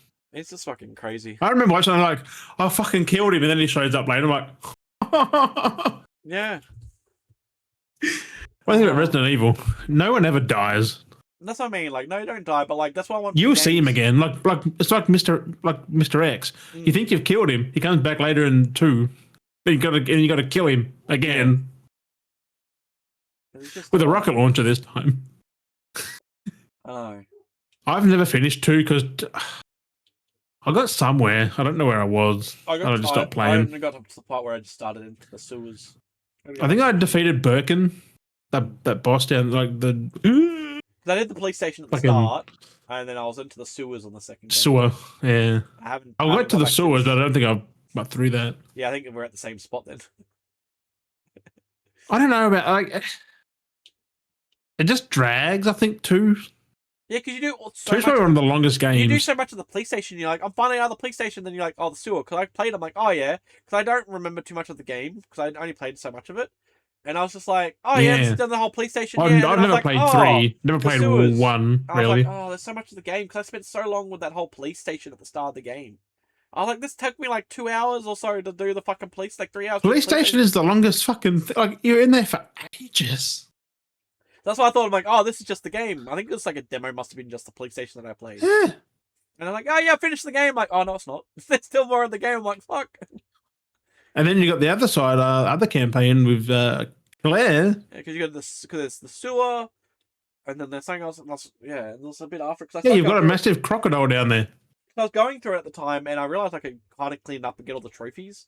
Really isn't that hard. But I was like, no, the hard part's after that. When you gotta do like speed runs and that's the only one that I'm like thinking that's like emotional. Play the game without healing and some weren't too bad, but yeah. I'm just like, whoever platinums Resident Evil, they're a fucking masochist. I'm telling you. Like in 9, you have to do the game without crafting or healing in one playthrough. One without one in insanity mode. You got to do it in less than 4 hours. Yeah. The whole game in less than 4 hours. I know someone's out there that's going to do the game on insane in under 4 hours with no heals. Like, I know someone's going to do it. Like, and that's fucked. Like, that is to put yourself through that torture. That's why all they play is Resident Evil, though. Like, that's them kind of people. But like, to put yourself through that. Whereas torture, I like to have fun. Like, I'm going to play it on casual, do what I can, and put it on the shelf. Yeah, but that sounds so much. That sounds so stressful doing insane in under 4 hours with no heals. Like, that sounds so fucking stressful. So people are doing it in like sub 2 hours now, like all fucking ready after a week. They do it in like 2 hours, 2.5 hours. I'm like, that's crazy. Yeah, you could do that with like all the games. Basically, you could complete them all in under like 2 hours. All the games you can skip cutscenes and then just skip. You can skip parts of games too. Like if you just run straight past most zombies. Yeah, it's so crazy. You don't have to kill zombies in Resident Evil unless they're like tied to an event. But that's what I mean. Like, it's actually insane that all the Resident Evil games you can just about do them all in like 2 hours, like under 3. Like, it's insane that you can actually do that. So realistically, it's not recommended unless you've played it before. You know what you're doing. But realistically, because all the games you can do that, you could technically complete every single game in a day. In a day, yeah. Like, if you, it's crazy to think that not every game. You can do them all under 4 hours. So some have been done in like 3 hours. Like all out of all of them. Yeah, but there's over 10 games. Yeah, but like I'm saying, like the main one, like 1, 2, like the 3, not all the spin-off stuff. Like that's the main 9. You've got 0. You've got 0, 1, 2, 3, 4, 5, 6, 7, 8, 9. Counted too often. No, but that's a prequel to 1. Yeah, it never was really counted. Not many people. Really... That game is weird. 0 is very niche. It's like a spin-off. People refer to it as a spin-off. It's not really part of the. Like people don't treat it. Yeah, it's cool. It's fucking cool though. But yeah, It plays weird. if you just did like 1 to I'm not 9, used to tank controls now. yeah. But I was saying if you just did 1 to 9, you could mostly do if you like did the full speedrun chunk, you could do 1 to 9 in a day. Like that's the crazy part. Like that's fucking mental. Yeah, because they're not long. No, but it's just mental that you could theoretically think about that. It's like you could do 1 I'm to pretty 9. sure I've spent so many hours in 2 remake. I've spent like 20 hours just in the fucking PlayStation. Yeah. Like it makes it Mainly crazy. avoiding Mr. X at some point because I'm trying to do stuff and I'm like, yeah, but that's what I'm saying. It makes it crazy that there's people out there completing the whole fucking game in like under 4 hours, just to let alone 4. yeah, that Not includes even 2. Mr. X. You got Birkin. You've got a lot of boss fights in 2. Yeah, You got Mr. X again twice. like it is mental. I almost did Wesker. He's not in 2. No, Wesker's in 5. You know, apparently 5's being remade too, and I hope they keep the fucking boulder punch scene. oh they got to.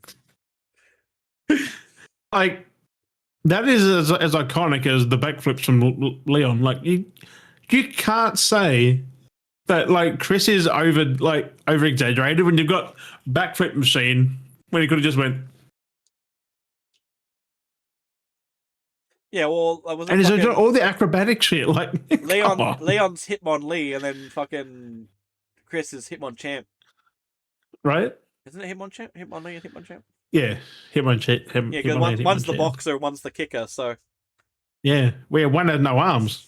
Mm. You know who that is? Leon. He did everything kicking. He kicks everything, roundhouse and fucking. Well, Chris fucking punches everything. He just fucking. You watch him. He punches so much shit. It's fucking hilarious.